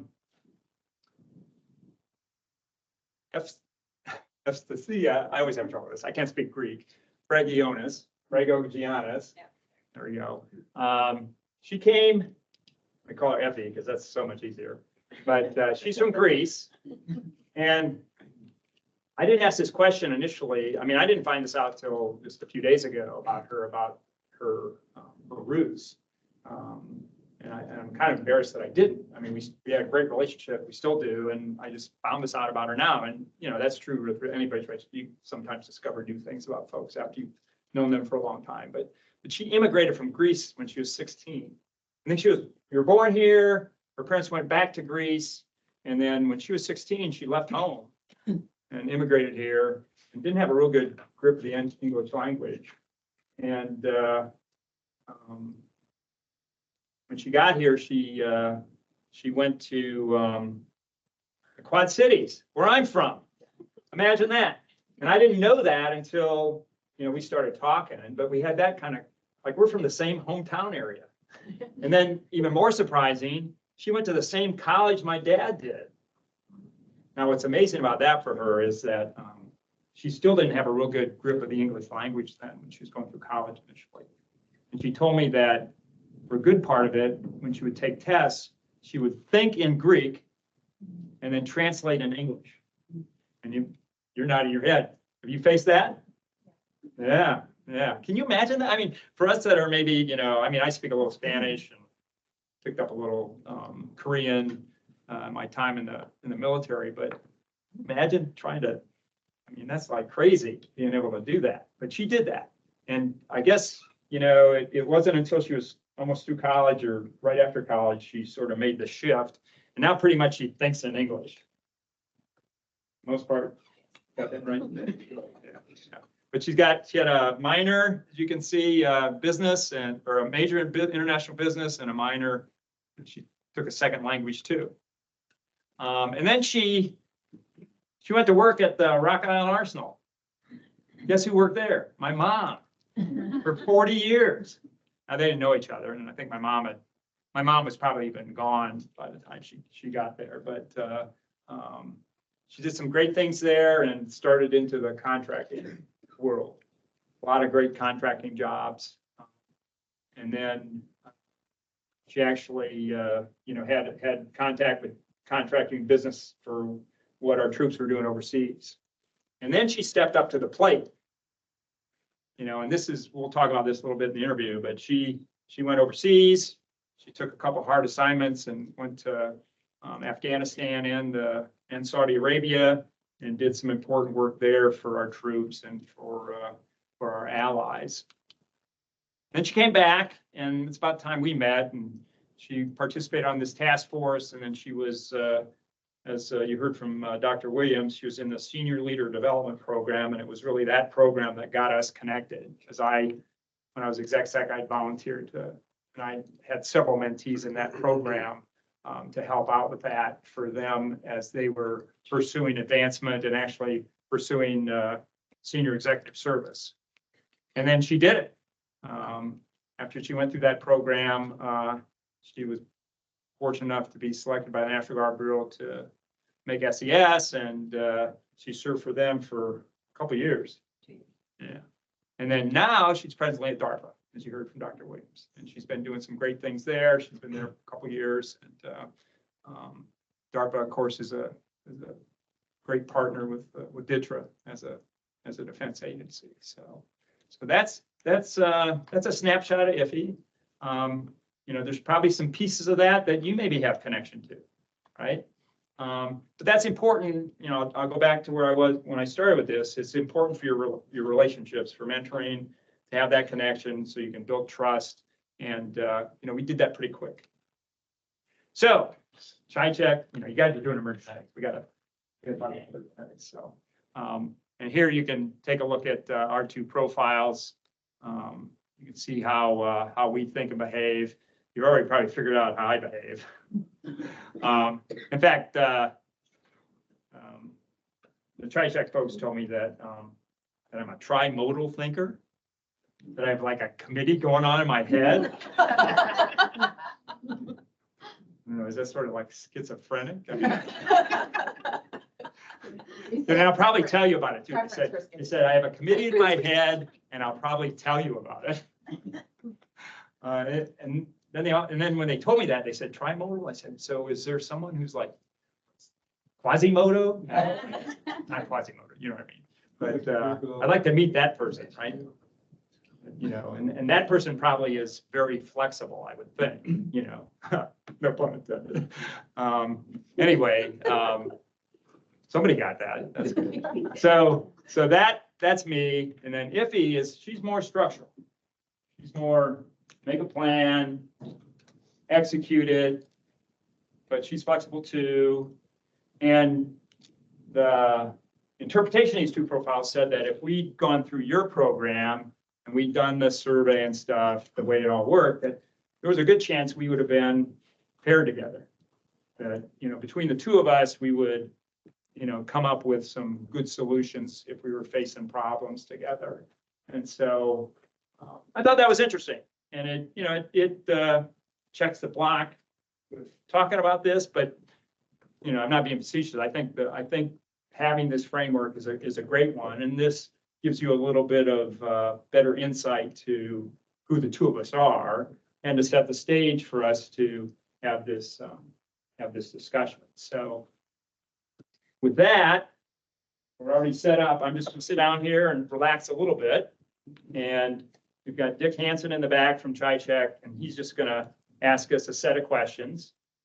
And as we go through that, we'll provide answers. I'd ask that you listen closely, see how it relates to you, and then when we finish, maybe write your questions down. If you have any questions of us, we'd like to take questions, to give you better insight on what you guys are doing as mentors and mentees, and then we'll move on from there.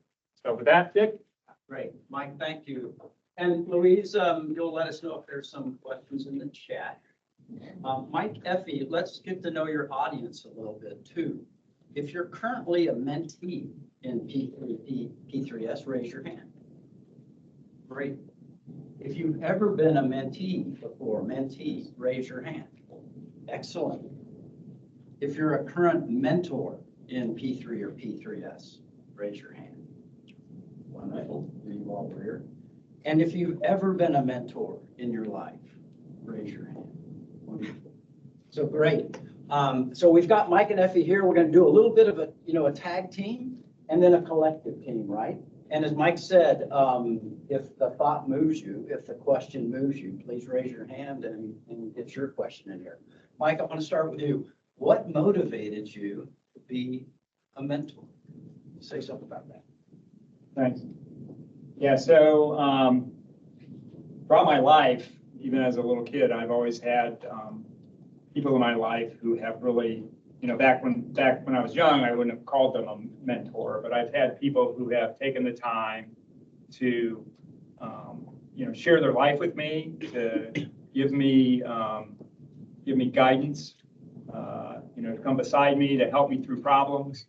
And those folks have inspired me over time to see those examples, to want to give back.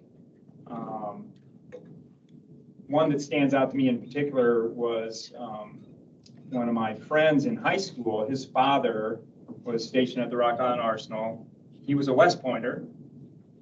He was an engineer. And I spent a lot of time over at my friend's house. And his dad was always there. He had a workshop in the basement, and he actually, we had some things, different things we were building on occasion. We built a soapbox derby, and he helped us with that. And he, sort of came alongside and,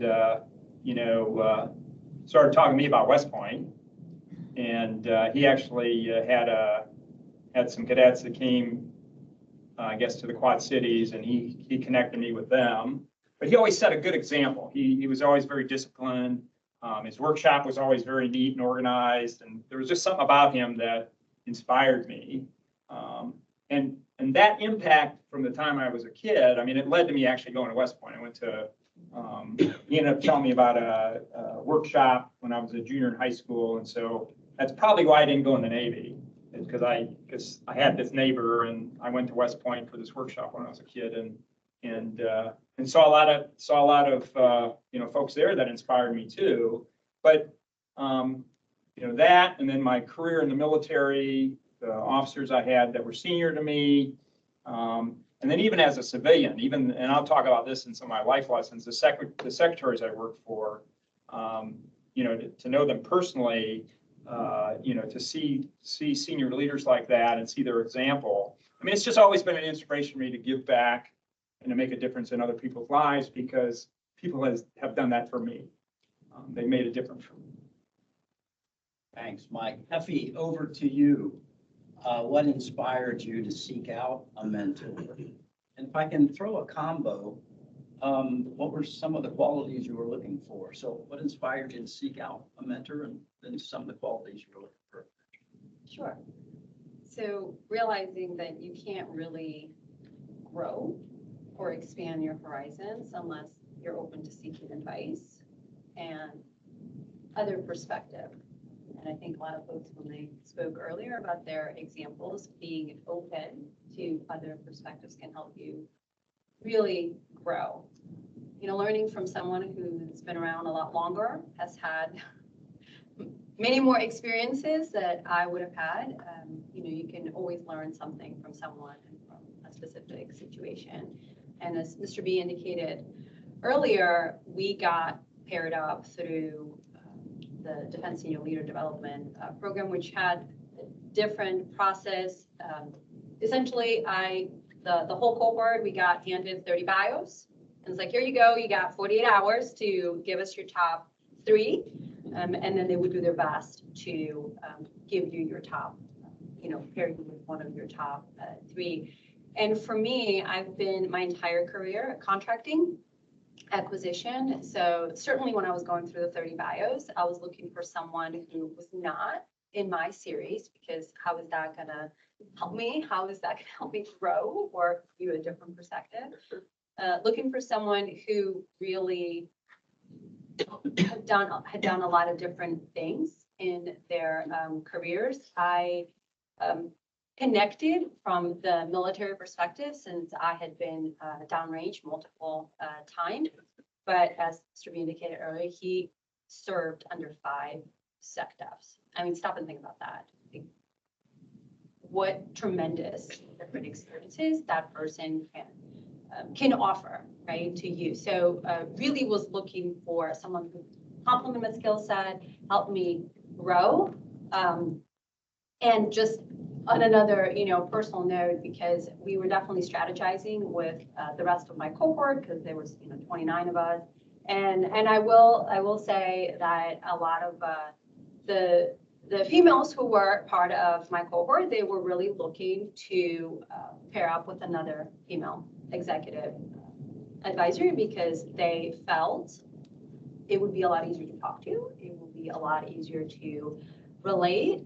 And that's great for them, right? I mean, not passing judgment, but in my perspective, just looking at it from the larger picture, is that's not how, you're going to go through life. You don't get a choice that you're always going to be in a situation with someone of the same, gender. And She didn't never know had. she was getting Wonder Woman. And all the similarities that we had afterwards, didn't know all that stuff before. That's not on the bio. So again, always wanting to challenge myself and, be outside my comfort zone. So those were the things that I looked when I was trying to select for.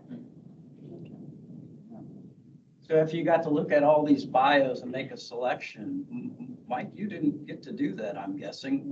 So Effie shows up or sends you an email or a phone call, what were your first impressions? How did that go? Tell us about that. Yeah, so I think I actually got a couple folks out of there, but for with Effie, what stood out to me was she wanted something bigger. She was driven. She was excited. She was very energetic, and I got a sense that she was going places, that she was going to make a difference, and at the same time, I felt that I probably could contribute and help her out, but. And then, like she said, we didn't know we had that connection, but I sort of, initially when I talked to her, I felt sort of a connection that, yeah, I can get along with this person, and I think I can, help her out along the way. So that was what I remember. Can I pull that thread a little deeper with you, Mike? So you're in a mentoring relationship with Effie, and you notice something and you want to give her some feedback. How do you go about that? So I think it's important to have to be able to draw an analogy and to draw from your personal experience. If there's criticism, or if there's a tip you want to give, if you can convey that from hey, I've been there. I mean, you heard the captain talk, but I've been there too. I sort of went through that too, and this was what worked with me. And so if you can have a specific example that ties whatever you're saying as part of the criticism or the advice, that's key to do. And then I use this with her maybe a little bit, but it's actually just, I offer this out because it's a technique and I don't remember who taught it to me, but it's the sandwich method. Have you heard of the sandwich method? Woman curves. Yeah, there you go. Yeah, I mean, and I, quite frankly, I think I used it with my kids. You never want to just berate somebody and tell them they got a problem, and you want to set them up so that they're in a good mood. That hey, you're doing great in this area, and then but yeah, maybe you should think about this here. This wasn't quite right, or this may be a better approach. And then if you do that, you're gonna have this happen, and there's goodness there that's gonna come out of it. And so, packaging, it's some psychology that if you package it, and then you show, I go back to what I first said, that you can see, you show empathy because you put yourself in their place, as you convey the message, it's well packaged. So, I mean, I think that's the approach we used. Although I don't know that I had to critique her very often. She was always very, very positive and leaning forward and, making the best of her career. So anyway. Great. Effie, how about you? How'd all that land for you as a mentee? And then maybe more broadly, what were some of the more valuable things that you got from Mike, Mr. B, Spider-Man during your time with him? So he didn't pull out the Spidey outfit until meeting number 5. No, I would say I learned a lot, right? So I would say one of the most important things was to learn how to have fun, right? As you go up the food chain and rise yourself through the ranks, people may think that you're a robot, but you're in fact still a human, and you have feelings. And even though you may be an introvert, that you can have fun as you go along, and building a positive environment and team building is very, very important, especially when you're leading an organization.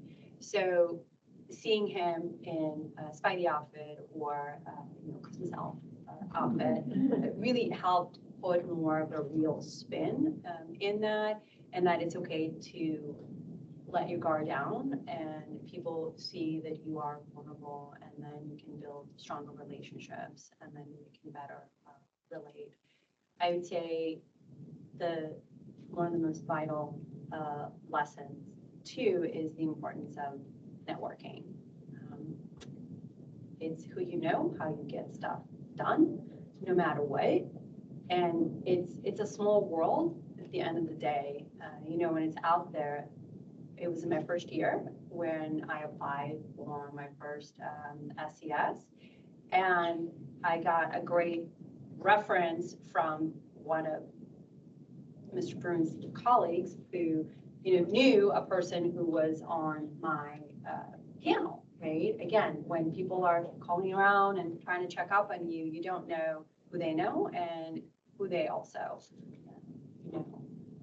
And really, one of the most impactful times during a relationship, a mentoring relationship, was helping me understand what it means to really be an SES. First of all, what an SES is, because I think for the longest time I thought, oh, it's just another layer of management. No, not really. It's not just another layer of management, but it's really a very strategic position, especially when you're leading a whole organization. The buck stops with you. You're ultimately responsible, and it's really not for the weak.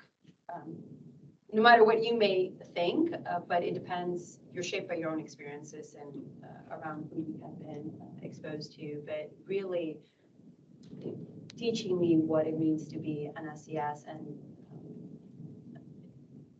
those attributes that it takes to be, resilience, sacrifice. Nothing comes easy, right? No pain, no gain. I know you've heard that a million times, but it is true. And then also have that work-life balance, which to this day I struggle, I'm not gonna lie. But it's constantly self-reflecting and trying to tackle those weaknesses that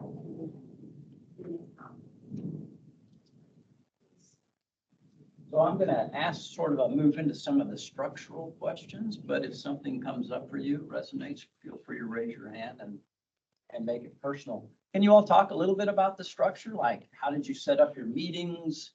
What did those meetings entail? A little bit of let's move towards green now, right? And take on our structure. Mike, you want to start and then Sure. then free play. Yeah. That's what we'll do it. I mean, it's going to come up in the mentoring best practice, but tendering time. So time's your enemy and your friend. And for a mentoring relationship to work, you both got to do it. It's got to be scheduled, and you've got to adhere to it. And being a senior guy, that's sometimes that's hard. If you're depending where you're at and who your boss is, it's like SecDef calls and says, you got to do this, and you had this thing scheduled, then you're probably not going to do the thing you had scheduled, but have a plan B so it still happens, even if you stay late. You make sure it happens, right? And so it's the commitment for it happening. And so that's, with all the mentees I've had, and Effie in particular, it's putting it on the calendar, and by God, it's going to happen, and make it happen. And then having an agenda for the mentee, so you don't waste time, and so that you both can sort of, it's kind of a read ahead to think about it beforehand, so that you're not just sort of thinking it on the go, because then you come into it with, you're better prepared. You may have more, you'll both get more out of it if you've at least put a little thought in before you come together to talk. But having that agenda on, and typically just a few items, might be like, God, my boss is just giving me all this crap for this thing, and help me with this, right? And I just need to talk about my relationship with my boss. And if you have that trust, then, you can have that kind of conversation. Or, I'm just having this challenge with my team, and, with this one person in my team, what do I do? So it's one or two things. It could be a little bit longer, but you at least, you know what it's going to be, you're prepared. And then when you come in, then you get the most out of that time. You don't waste that time. So tendering the time in that way, from getting it on the calendar, executing, and then, having a plan to make it happen. I agree. I think we met monthly. So having that regular cadence, but obviously what worked for us may not work, for you, and it depends on the schedules, but certainly staying flexible and having an agenda was great. Maximize the time that you have together, but also try to relate on a personal level. It wasn't just, I have a problem about work or my boss or a difficult situation, but also try to develop that personal relationship. And again, we discovered a lot of things about each other, and it just makes the relationship a lot stronger. And clearly 5 years later, we're still connected. Yeah, and outside of the agenda, that there was always, small, you call it small talk, but, we talk about, I talk about voting, or, I talk about the latest Spider-Man outfit or whatever. But we still would have that personal connection, which is really important, versus just being, task focused, period. So. Yeah, I think just it helps really build trust in the relationship, and it's not one-sided, right? It's not just me. Clearly, at the time, I was a GS-15 and Mr. B, tier 3 SES. It can be, very intimidating, especially, not only the position that he held at the time, but his extensive background. You think like, oh my God, what am I here to offer in this relationship? But just taking it down a few levels and really relating and being, human again, still just a person at that level helped a lot, building that long-term relationship. And I know we talked about this a little bit, but trying to not have the relationship be transactional, right? It's not, oh, well, I'm here and I want to get XYZ out of this relationship. And Mr. B, okay, I'm going to check my block because I'm an SES, so I have to be, an executive advisor and mentor. That's not what it is about. I mean, obviously part of the SES core is we're there to give back and pay it forward, but not a single time that we met or interacted, he made it appear that it was a chore. He cared and still, cares. It was really, sad when, he retired 3 years ago, but like, again, we stayed very much in touch. I get pictures, oh, I have another grandchild. I'm like, oh my goodness. And, the voting trip and all that stuff. So yeah, it's just, it can be great. It is whatever you want it to be and how much commitment and effort you want to put in the relationship. Any thoughts coming up from you all or questions? I have one over here. Yeah, Sharon. Yes, sir. My question was related to the one video with the captain talking about kind of all of his buddies wanting to get somewhere in one day. And he asked the question of like, you guys just want to, achieve a certain rank. He's like, no, we wanted to all have a certain purpose and like serve the country and things like that. I'd be interested to hear from each of you about like kind of what was your general like purpose in your career and like why you wanted to continue rising through the ranks, stay in government and do what you do. Was it similar to them, or was it something different that each of you kind of took every day and that kind of drove you to continue having success? I think I had this before I went to the academy, but duty, honor, country.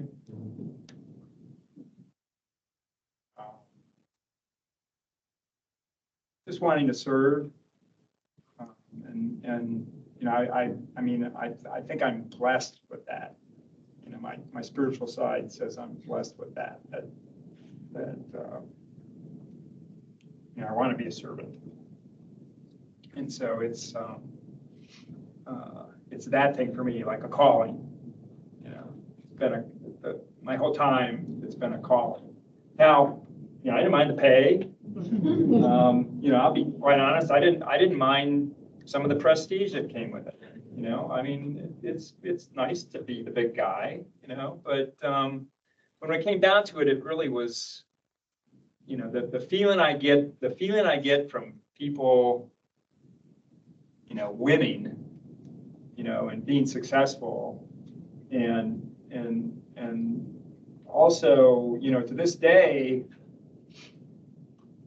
I mean, I tear up when I see the flag.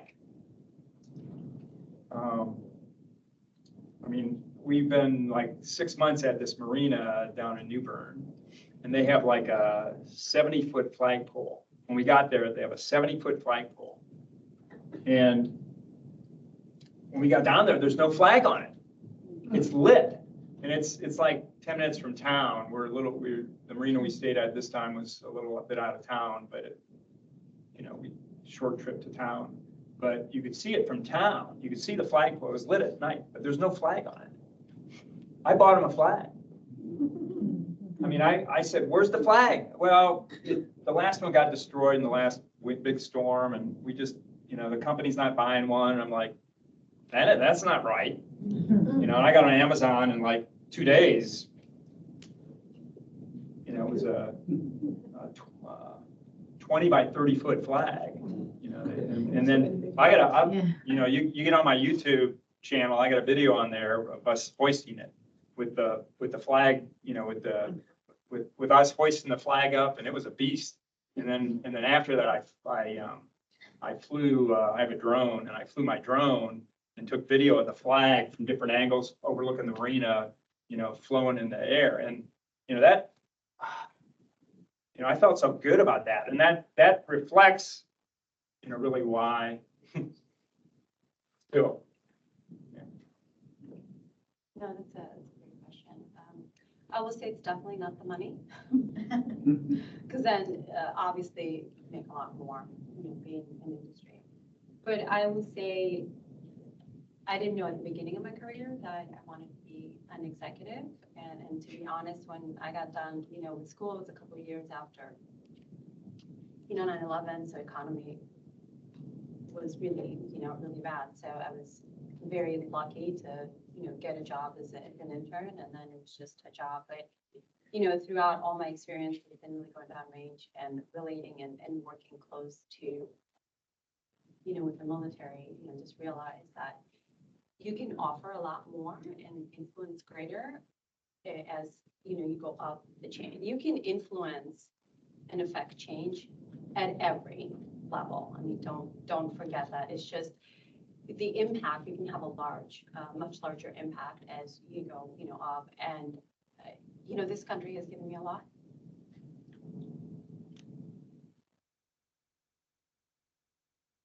And I really wanted to give back.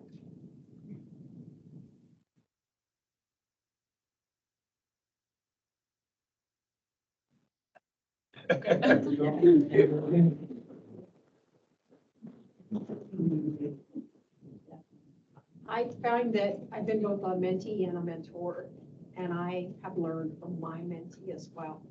Would you both, either of you can answer, both can answer that. Would you say that you've learned from mentoring from your mentee as well? And do you mind sharing some of the things you learned? 100%. Well, humility jumps out at me right away. And I think what,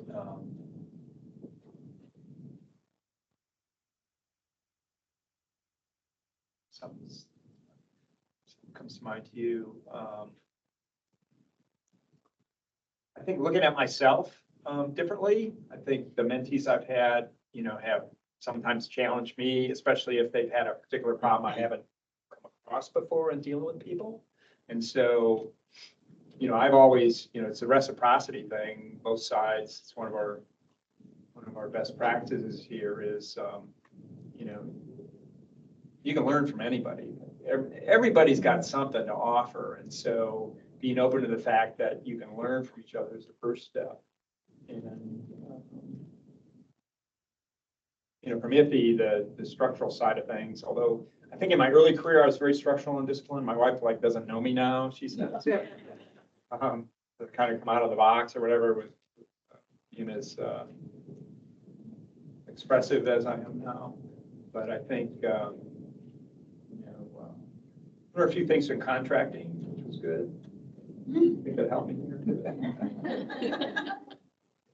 I'd say that. Yeah, I would say the same thing.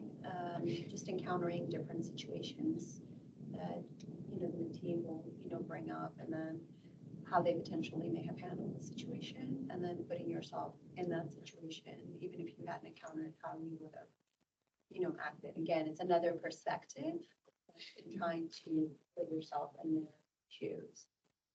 But like I said, it's definitely easy to judge. I can be very judgmental at times because you're shaped by those experiences. So your first reaction would be, well, that's not how I would have done it. But taking that step back and reflect, okay, well, what's the context of that situation? Why did that person act the way they acted? What were the factors that contributed to that particular decision or action that was taken? And it is very, very difficult, thing to do. So practicing not just mindfulness, but self-reflection on a daily basis. Like really take time at the end of the day and say, okay, what happened today? What did I encounter? How could I have acted, differently? Every single day, I say, oh, I could have done that better. I could have said this. And again, you learn because every mistake, don't view it as a failure, but it's really a learning opportunity on how you can do better. Otherwise, you're never going to grow, from that. And nobody's perfect. Right? Everybody has strengths and weaknesses, and as long as you learn how to leverage those strengths and weaknesses, from your teammates, that's the only way to be successful. And stop comparing yourself to others, right? Well, I want to be, like that person, and they were able to get there, and I want to be in that position. But you don't know what path they took, what struggles, they have to go through. So, you're not the same. You're your own person. So, being your best, be your, the best version of you. I have a question for you. And it's the same question I asked somebody once told me I would make a lousy Air Force officer. So I like that person. I see people as people, and I end up preferring to keep a friend and not use a person all in the same way. So how do you avoid the appearance of using people whilst at the same time networking? I mean, that's a good point. Because I'd rather not network and maintain a friend and not be promoted at the same time. I personally do. I'd rather hang on to a group of friends. Yeah, I mean, making that judgment can be tough. I mean, you just reminded me of a situation I had with a good friend of mine who actually he's going to be in charge of the 28 Olympics. He and I were scuba buddies in West Point. he retired after being the three-star out of Northcom as a deputy. But he just got picked up. He called me up and said, "Hey, Mike, you want to come out of retirement, come work 28 Olympics?" I'm like, yeah, that sounds cool, right? And he goes, "Yeah, it's going to be my legacy." And I said, "Let me think about it." And I went back to my wife, and he kept saying he said legacy, and that kept ringing in my head. And on our boat, we got a big picture of my grandkids, and I looked at that picture, and I'm like, That's your legacy. that's my legacy. You know, I go out to LA for 4 years, and I'm never going to see them. I mean, they're in their 400 years right now. And so, but to get to the answer to your question is, so I called him up and said, no, Reynold, thanks so much, but I'm not coming. I go, and I said, and I texted him a picture of my grandkids, and he goes, "Oh, I understand. You don't have any kids, so, you know, I mean, everybody's got their different path, but so, you know, that will probably be his legacy, and I'm sure he's going to do very well in it." So then, after that, fast forward, you know, I'm telling friends about this in Michigan, and the ladies, one of the friends that I have she was the CIO, deputy CIO at NOSD, and she worked with Gates with me. She was a special assistant. She's got a business still. She got a defense business, small business, women's business thing. She heard this story and she goes, you gotta talk to him. Can you connect me with him? Can you know? Yeah. You know, because she goes, I got this tech for him. And I'm like, I can't. You know, you know, she said, well, you can make some money. I mean, you get a referral, this 6%, you know, we could get $2 million contract with them to provide her thing. And I'm like, no, I'm not doing that. How about you, Ms. Effie? How do you avoid the appearance of using people when you're networking? So I think if you really think about it, we all use each other to a certain extent, even if you don't realize it. Right? There's always, you know, a benefit. I try really hard not to, because I do like people more than but money or promotion or. Yeah. Because the last thing I want to do is be known for making money. For God's sake, I really use money for what it's worth, and that's paying the rent. I mean, making money is not bad. Pays the bills, right? Yeah.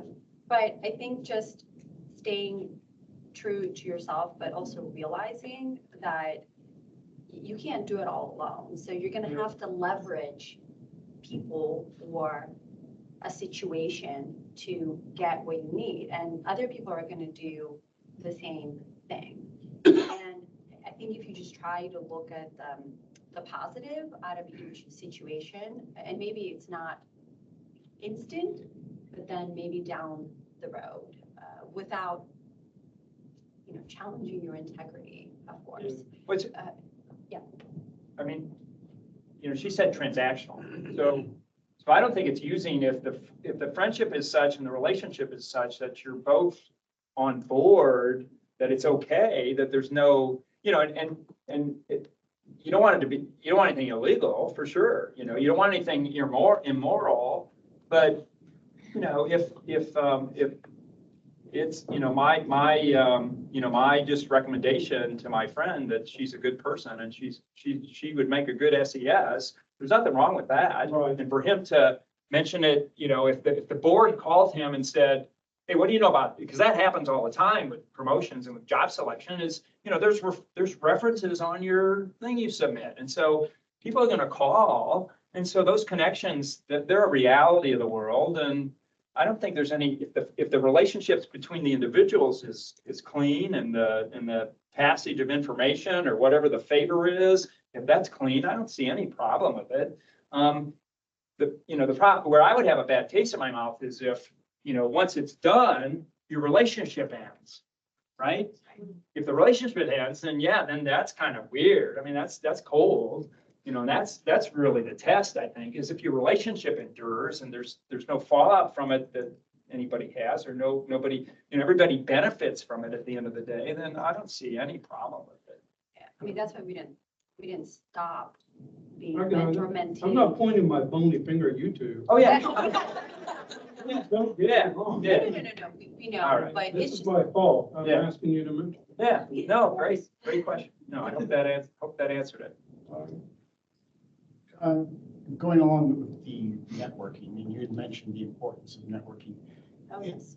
Can you expand on whether it's more important to network within your own agency or career field, and also related to externally, and how that can be a benefit? Oh, both. Absolutely. It's equally important to maintain, networks within your career series, but then also outside. And sometimes that's where you have to take the jobs, all the jobs, the hard jobs, not just, oh, this is going to be my dream job. Well, sometimes in order to get to the dream job, you got to take 2 more jobs. Before that, I will, personally speak, did I want to go to Saudi Arabia? No, I didn't want to go to Saudi Arabia, but I got turned down, twice for a GS-15 in my own organization. At the time, yeah, sour grapes, but you get over it. But best thing that happened to me, absolutely, the best thing that happened to me. I went to Saudi for 2 years, and I had not done foreign military sales, and throughout my career, and it was a great experience. Met a lot of great people. I got a great endorsement and put my package in for the DSLDP program, and then Senior Service College, Mr. B. I went to do my experiential assignment with the COVID-19 Joint Acquisition Task Force, and even though I did that for only 4 months, the network and the other folks that I met really expanded me, because then they introduce you to other folks, because they're not going to be around, forever, and they want to give back. They want to contribute to building that next generation and pass along their wisdom. And you don't know where you're going to end up. So limiting yourself to your series, I don't think that's good. I think that's just limiting your potential. And then you can offer to, that network what, your qualities and skill sets. Just continue to expand. My mentee right now through the DSLVP, she works at MSA. So you would think like, oh my gosh, she's Intel analyst and acquisition. How can we relate? But it's not about the career series. And when you become a senior executive, you're supposed to be an executive of anything, not, oh, I'm acquisition, I'm logistics, I'm Intel. So I'm actually you were maybe gonna cut it short, but I really want to get into the next part. Yeah. And I also want, you guys to get lunch. Got a nice lunch that we're gonna set up here for you all. Louise is checking. Louise is out there. Lunch and all that. So I want you all to stick around and enjoy that too. So I want to get to the next part. And if there are any hanging questions, I have Q&A at the end. And then during lunch too, individually, if you didn't want to ask it in a group, I'm going to stay here till at least 1. And I got to catch a plane and get back to my bride in Newburgh. But hopefully this little session with us has been useful and gotten a few nuggets out of it. With that, we'll, so I'm moving back. I'll just move right into the next part because I think it's important. Yeah. Just to celebrate, I just got a quick round of applause for our mentor. Mr. B and Miss Effie Frago G. Yeah. I'm gonna go check on food, okay? Okay. So we hit, I think, most of these during the course, and I'm not going to spend any time really talking to these. There's going to be electronically, you'll be able to pull the kind of the list that I have in this thing, in the thing that I presented today. This list of 12 things. These kind of speak to themselves. If you got questions about them, we've kind of hit them as we've gone through our. Some of are obvious, and maybe some you're already applying. But there's an electronic handout that Louise is going to put up on a SharePoint site somewhere, right? She said that you can all download and get this stuff, so you don't have to copy them. And we obviously spent a lot of time on leveraging networks. That one, I think, is very important. I mean, it takes a village. It takes having connections. And, you asked a great question in regard to that, which I think, is important. I mean, it's about the relationships and that they need to endure. They can't be transactional, as if he definitely said. So, okay, life lessons.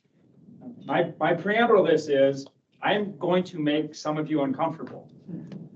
Okay, this is a potpourri of there's 21 of these things that they're not Rumsfeld rules, but I learned from him a little bit. He came into when I worked for the under Mr. Aldridge, he popped in several times and he talked to me a couple times, and he's a pretty formidable person. But these are personal and professional, and probably a little more personal than professional.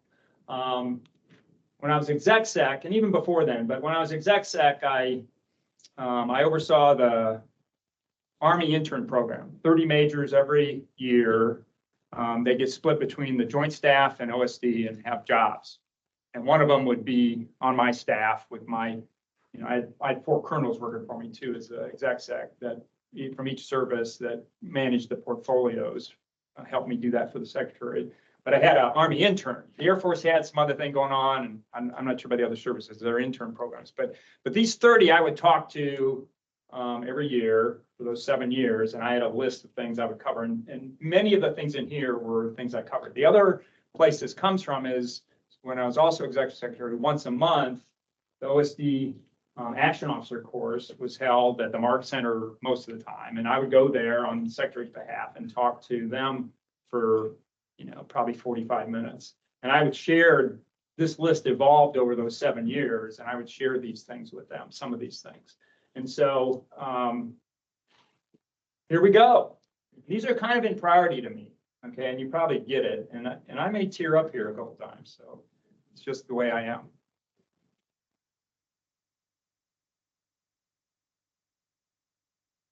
My mom and dad are gone, and one of my kids. And I didn't spend as much time as I should have with my kids when I was in the Army. And so my message here is, life is short, and you don't know if you're going to lose somebody. And God forbid anybody loses folks. But I'm sure some of your folks are, some mom and dad are gone for some of you, and some of you may have suffered what I did. But take the time, and that's the first thing I'd say, because life balance, it's hard to do when you have a really busy job. But these are the folks that are going to be around when you retire. Okay, so that's the first one. And this is kind of tied to it, but your extended family, and it may be in your workplace. I was blessed with some high school friends that we're still together. My best friend who's in the yellow shirt, he's in the far right. We talk pretty regularly. He was at both my parents' funeral. He was at my daughter. All these folks were at my daughter's funeral, and we're connected. And so, if you're blessed with something like that, or you haven't established something like that, it's we're human beings, and you need this. You need connection, and I just been blessed with this. And so relationships, I'm the spider, empathetic Wonder Woman, so it's an important thing. Now, the other thing I didn't do, I did a little bit, but I didn't do as much as I wish I had, because there are 3 Frederick Bruns that served in the German Navy that all went down with the Bismarck, or I think it was Bismarck, but I don't know which one he is, and I didn't find out before my grandfather died. My grandfather, that's my dad, my grandpa on the left, he was a butcher. He immigrated when he was 16, and only spoke German. But there's a heritage out there. And so the message here with this is, You know, if your grandparents are around, give them a call, talk to them, learn from them, find out about, you know, where you come from as an individual, if you're lucky enough that they're still around. So that's that one. All right. You know, we're people. We need to be nice people. We need to be kind people. You know, it's the soft side of me. You need to be generous. You need to be humble. The servant leader, self-sacrifice. I mean, I find so much satisfaction in that. And I have Panetta up here because of the 5 SecDefs, this guy was amazing.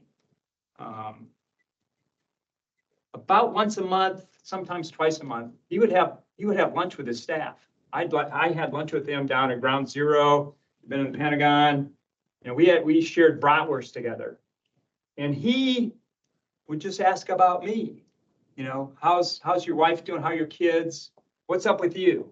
You know, he didn't, and then he would say, how am I doing? You know, how am I doing?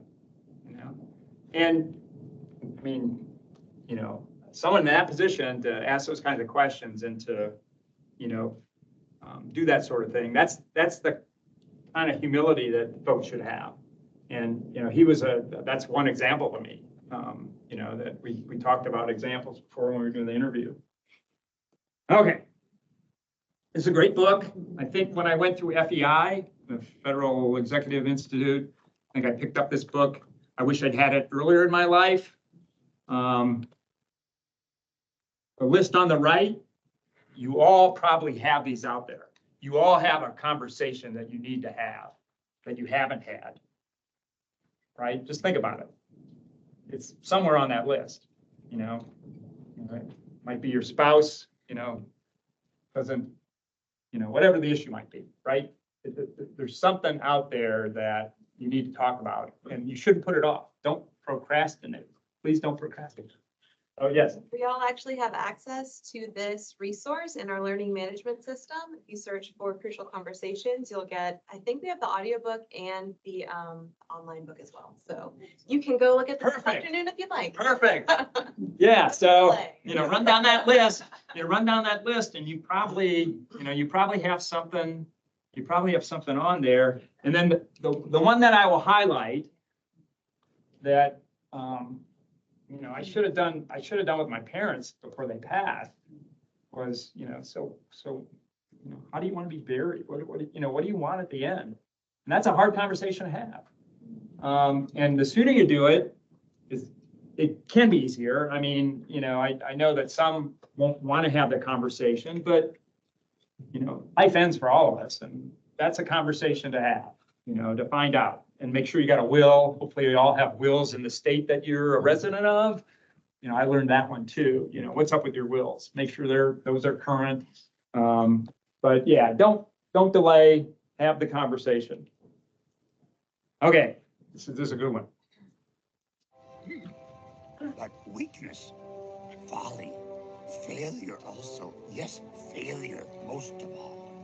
The greatest teacher failure is.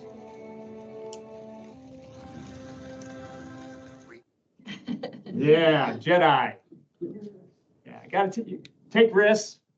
You know, hopefully you know, I think it was mentioned over here, you got an environment where you can do that, where you can take risks, and you don't feel threatened, but, you know, you learn from your mistakes. You need to learn from your mistakes, right? You make mistakes and you keep making them, then, you know, I think that's the definition of Insanity. Yeah, insanity. Yeah, so learn from your mistakes. Any comment to this one? This one, I think, is a good one. You know, we had the one earlier, which is great. Calculated risk. Yeah, you do. There is some risk management, right? And you know what you're going to face. You have to accept or allow yourself to fail.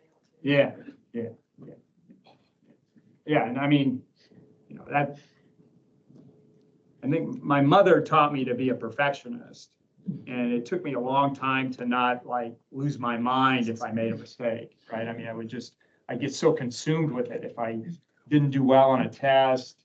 And, you know, it's not bad to be driven that much so you don't want to make mistakes, but you're gonna make mistakes and you gotta learn from them. All right. This is a great one too. And I wouldn't still be married after 42 years if my wife wasn't good at this, okay? I was getting ready to say, I hope you said that. Yeah, because I mean, you know, I won't say in any detail, but I've done things where, you know, I'm surprised you're still married, but she forgave me. And so it can choke you if you have a grudge with somebody. You can waste, you know, it's the energy vampire. You know, it'll suck the life out of you if you hold on to something, you know, and you don't truly forgive somebody. And, you know, like my granddaughter, what, Frozen? Let it go. Let it go. So you got to let it go. All right. So this is a little more practical, and you guys probably do all this. When I was executive secretary, this was driven home to me. I had a whole information management system for task management. You guys probably get some of that down here and hate it.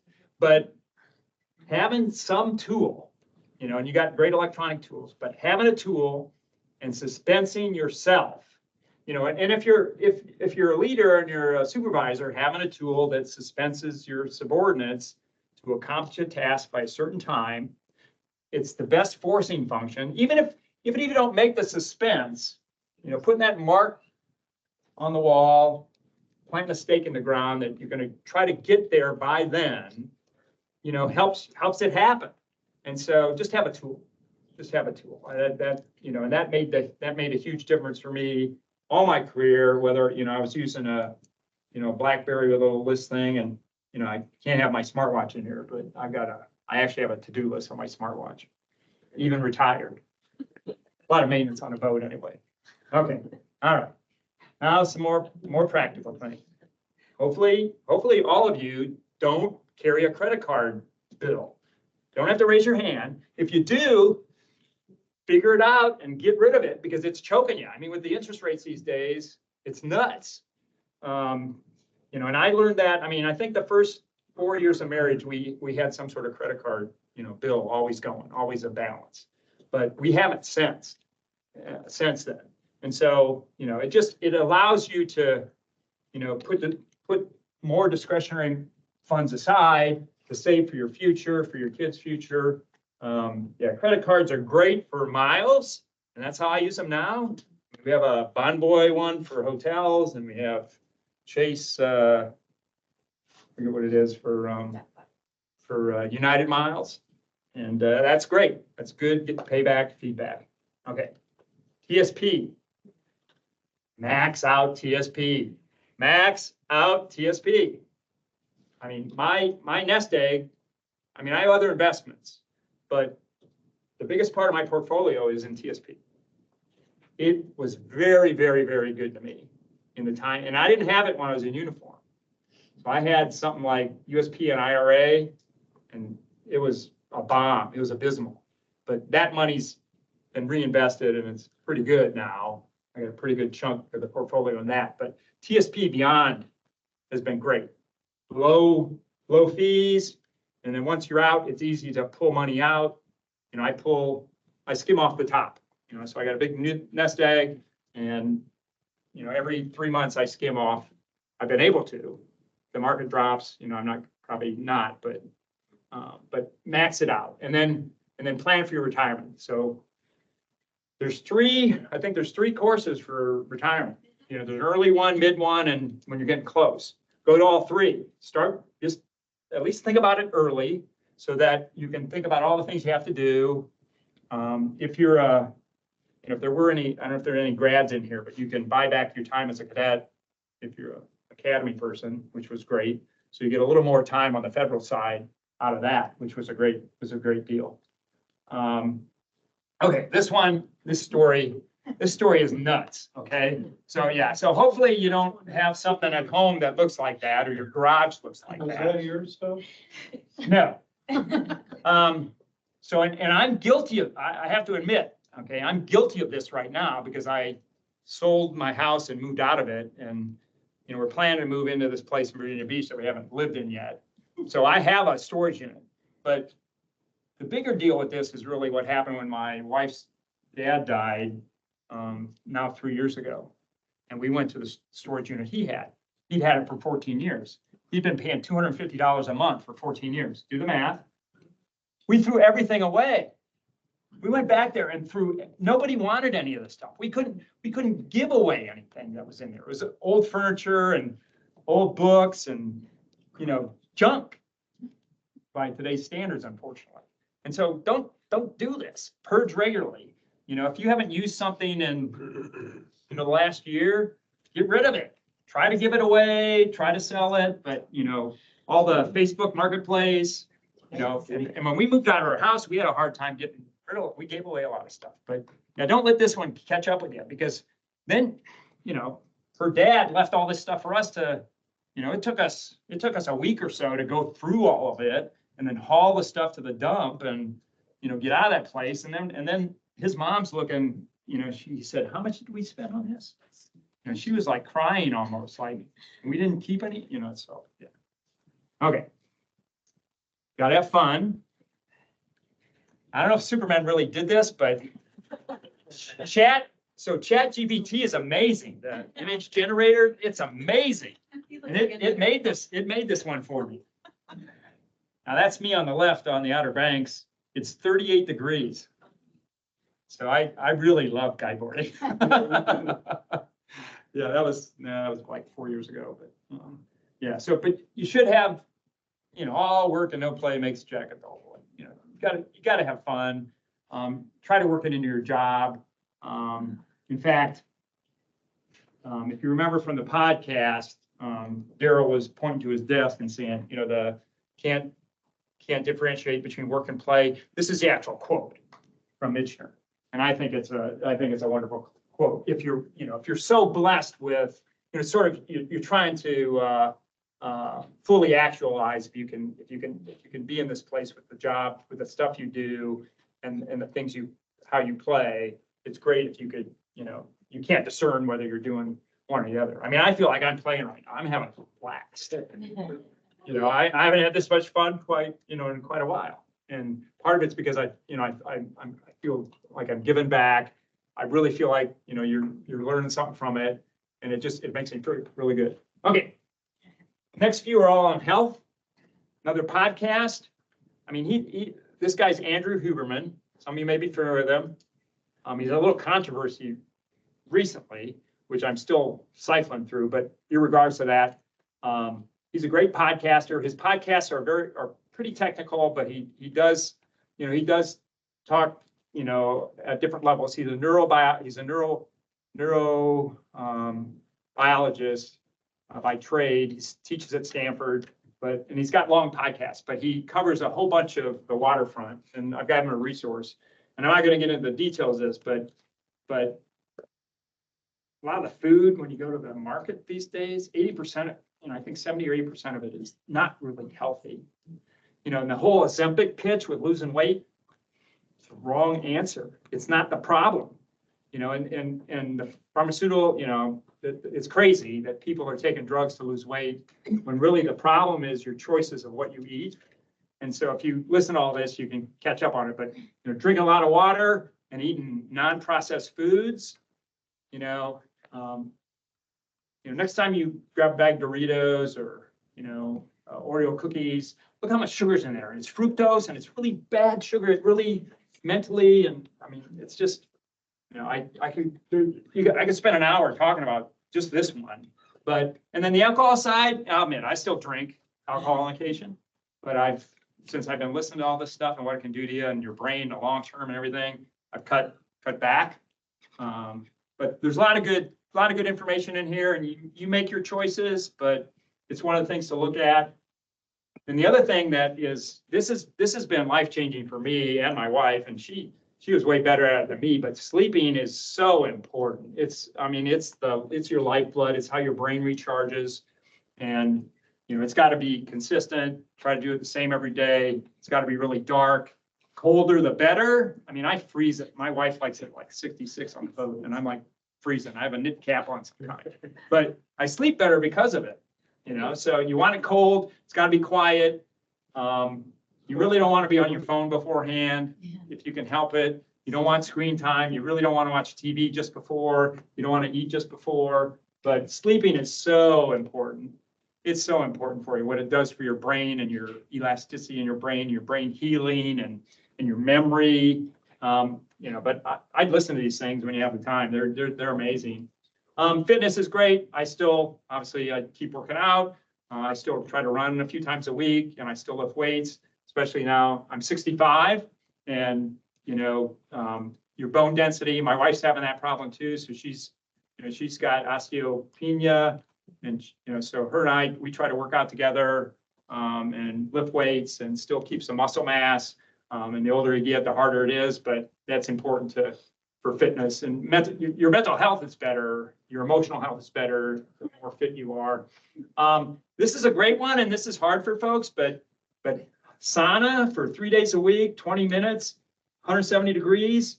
It's awful initially, but once you start doing it, it releases growth hormone, and that's also healing, and it can prevent Alzheimer's, as well as cold plunge, taking cold showers. And all the details are in these. I'm not going to get into the details, but I'm doing this. I'm practicing this. I get up in the morning and I'll take a hot shower to start with to tee my body up for the shock, and then I turn on the cold water. And depending where I'm at, I actually jump in the water. I jump off the boat. Yeah. And I'm thinking about, my wife doesn't like the idea, but I'm thinking about getting a cold plunge tub for my bow, and then, buy a bag of ice wherever I'm at, put the ice in it and do the jump, and that will help too. So. Hello, come in. Another one of my mentees. All right, okay. So, giving back, that's what this is about. I was a big CFC guy here, so I tried to be a double legal every year, and then the other thing with this is it's sort of a sidebar for me, and everybody's got different means levels, but you can even give a thank you, which is kind of, that's part of giving back and paying forward, and the whole mentee business is giving back and paying forward. But I personally, like this morning when I checked out of my hotel, and this is spiritual side of me, I put a $20 in the Bible. It's in the hotel drawer. I put $20 in a particular area of the Bible that I like people to look at, and I underline it and stuff. I put the 20 in there, and I lay that every time. Every time I stay in a hotel, I always do that. $20, regardless. I take the time to do that. The other thing I do at restaurants, especially these days, 25%, my standard. Maybe better if it's really good meal. I tip generously, and if I'm, the money flow is not right, then then I don't go out to eat. And also, what I do if I get a really good meal is I barge into the kitchen and I find the chef, and I personally give him a 20. But just think about that. I'm fortunate that I can do that. You can't always do that, but that's what giving back's, that's another component of it. That's about, from a philanthropy, altruism standpoint. All right. I've always wondered how things work. I always tore apart things when I was a kid. I always ask questions, and that's something you always want to do. It drives things. So never stop learning, take courses, have a sense of humor. Wrap this up quick. I don't know if you can see there. So Mrs. Superman, she's writing in there, stupid. So I thought that was a good one. And then I got a great story. So this is one of me when I was first executive secretary. Secretary Gates hired me. Second week on the job, I think it was a Tuesday. I get in, like 6 and doing paperwork and stuff. And chief of staff Robert Rangel would always have a 7:30 stand up in the SecDef small conference room. And my assistant, she looked in and said, hey, Mr. Bruin, the stand-up's like now. And I look in, I go, oh, no, I'm late. You know, so I run down the hall. Well, I hadn't checked my email, and chief of staff had sent an email like 15 minutes before then saying, SecDef's using this conference room. We're meeting across the hall. I didn't see it. So I'm run down the hall, you know, I'm in the inner sanctum there, the E-ring and SecDef's office, and I run around to the conference room, the door's shut. I'm like, meeting started. First in. And what do I see? That, of course, wasn't actually, but that's pretty close. So he's sitting there next to Chairman Mullen, and across the seat from her are the Joint Chiefs in his conference room. And I bust in, and they all look up, and I look at them. They go, oh, wrong meeting. I'm out of here. Unfortunately, I didn't get fired, but you know, looking back on that, at the time, I didn't laugh for a while. I was like worried about my job, but you gotta have a sense of humor. And then you gotta celebrate. And so we're gonna do that. So I did the math, and some of you can do the math. So the probability that somebody in here has a birthday this month is pretty close to, if there were 55 people, it's like 99%. So who has a birthday in November? Look at that. Whoa. Oh, that's good. Yeah, so 99% at least one. Okay, now here's the one where the odds are a little lower. So there's like a 16-17% chance that somebody has their birthday today. Anybody? Was I lucky? My father-in-law. Your father-in-law. All right, we should have invited him. But yeah, but so I got a birthday cake, and so let's sing happy birthday real quick to the folks in November. Stand up. Happy birthday to you. Happy birthday to you. Happy birthday, dear important person. Happy birthday to you. All right. There's a cake out there, so get a piece of cake. And then I'll wrap things up. Okay.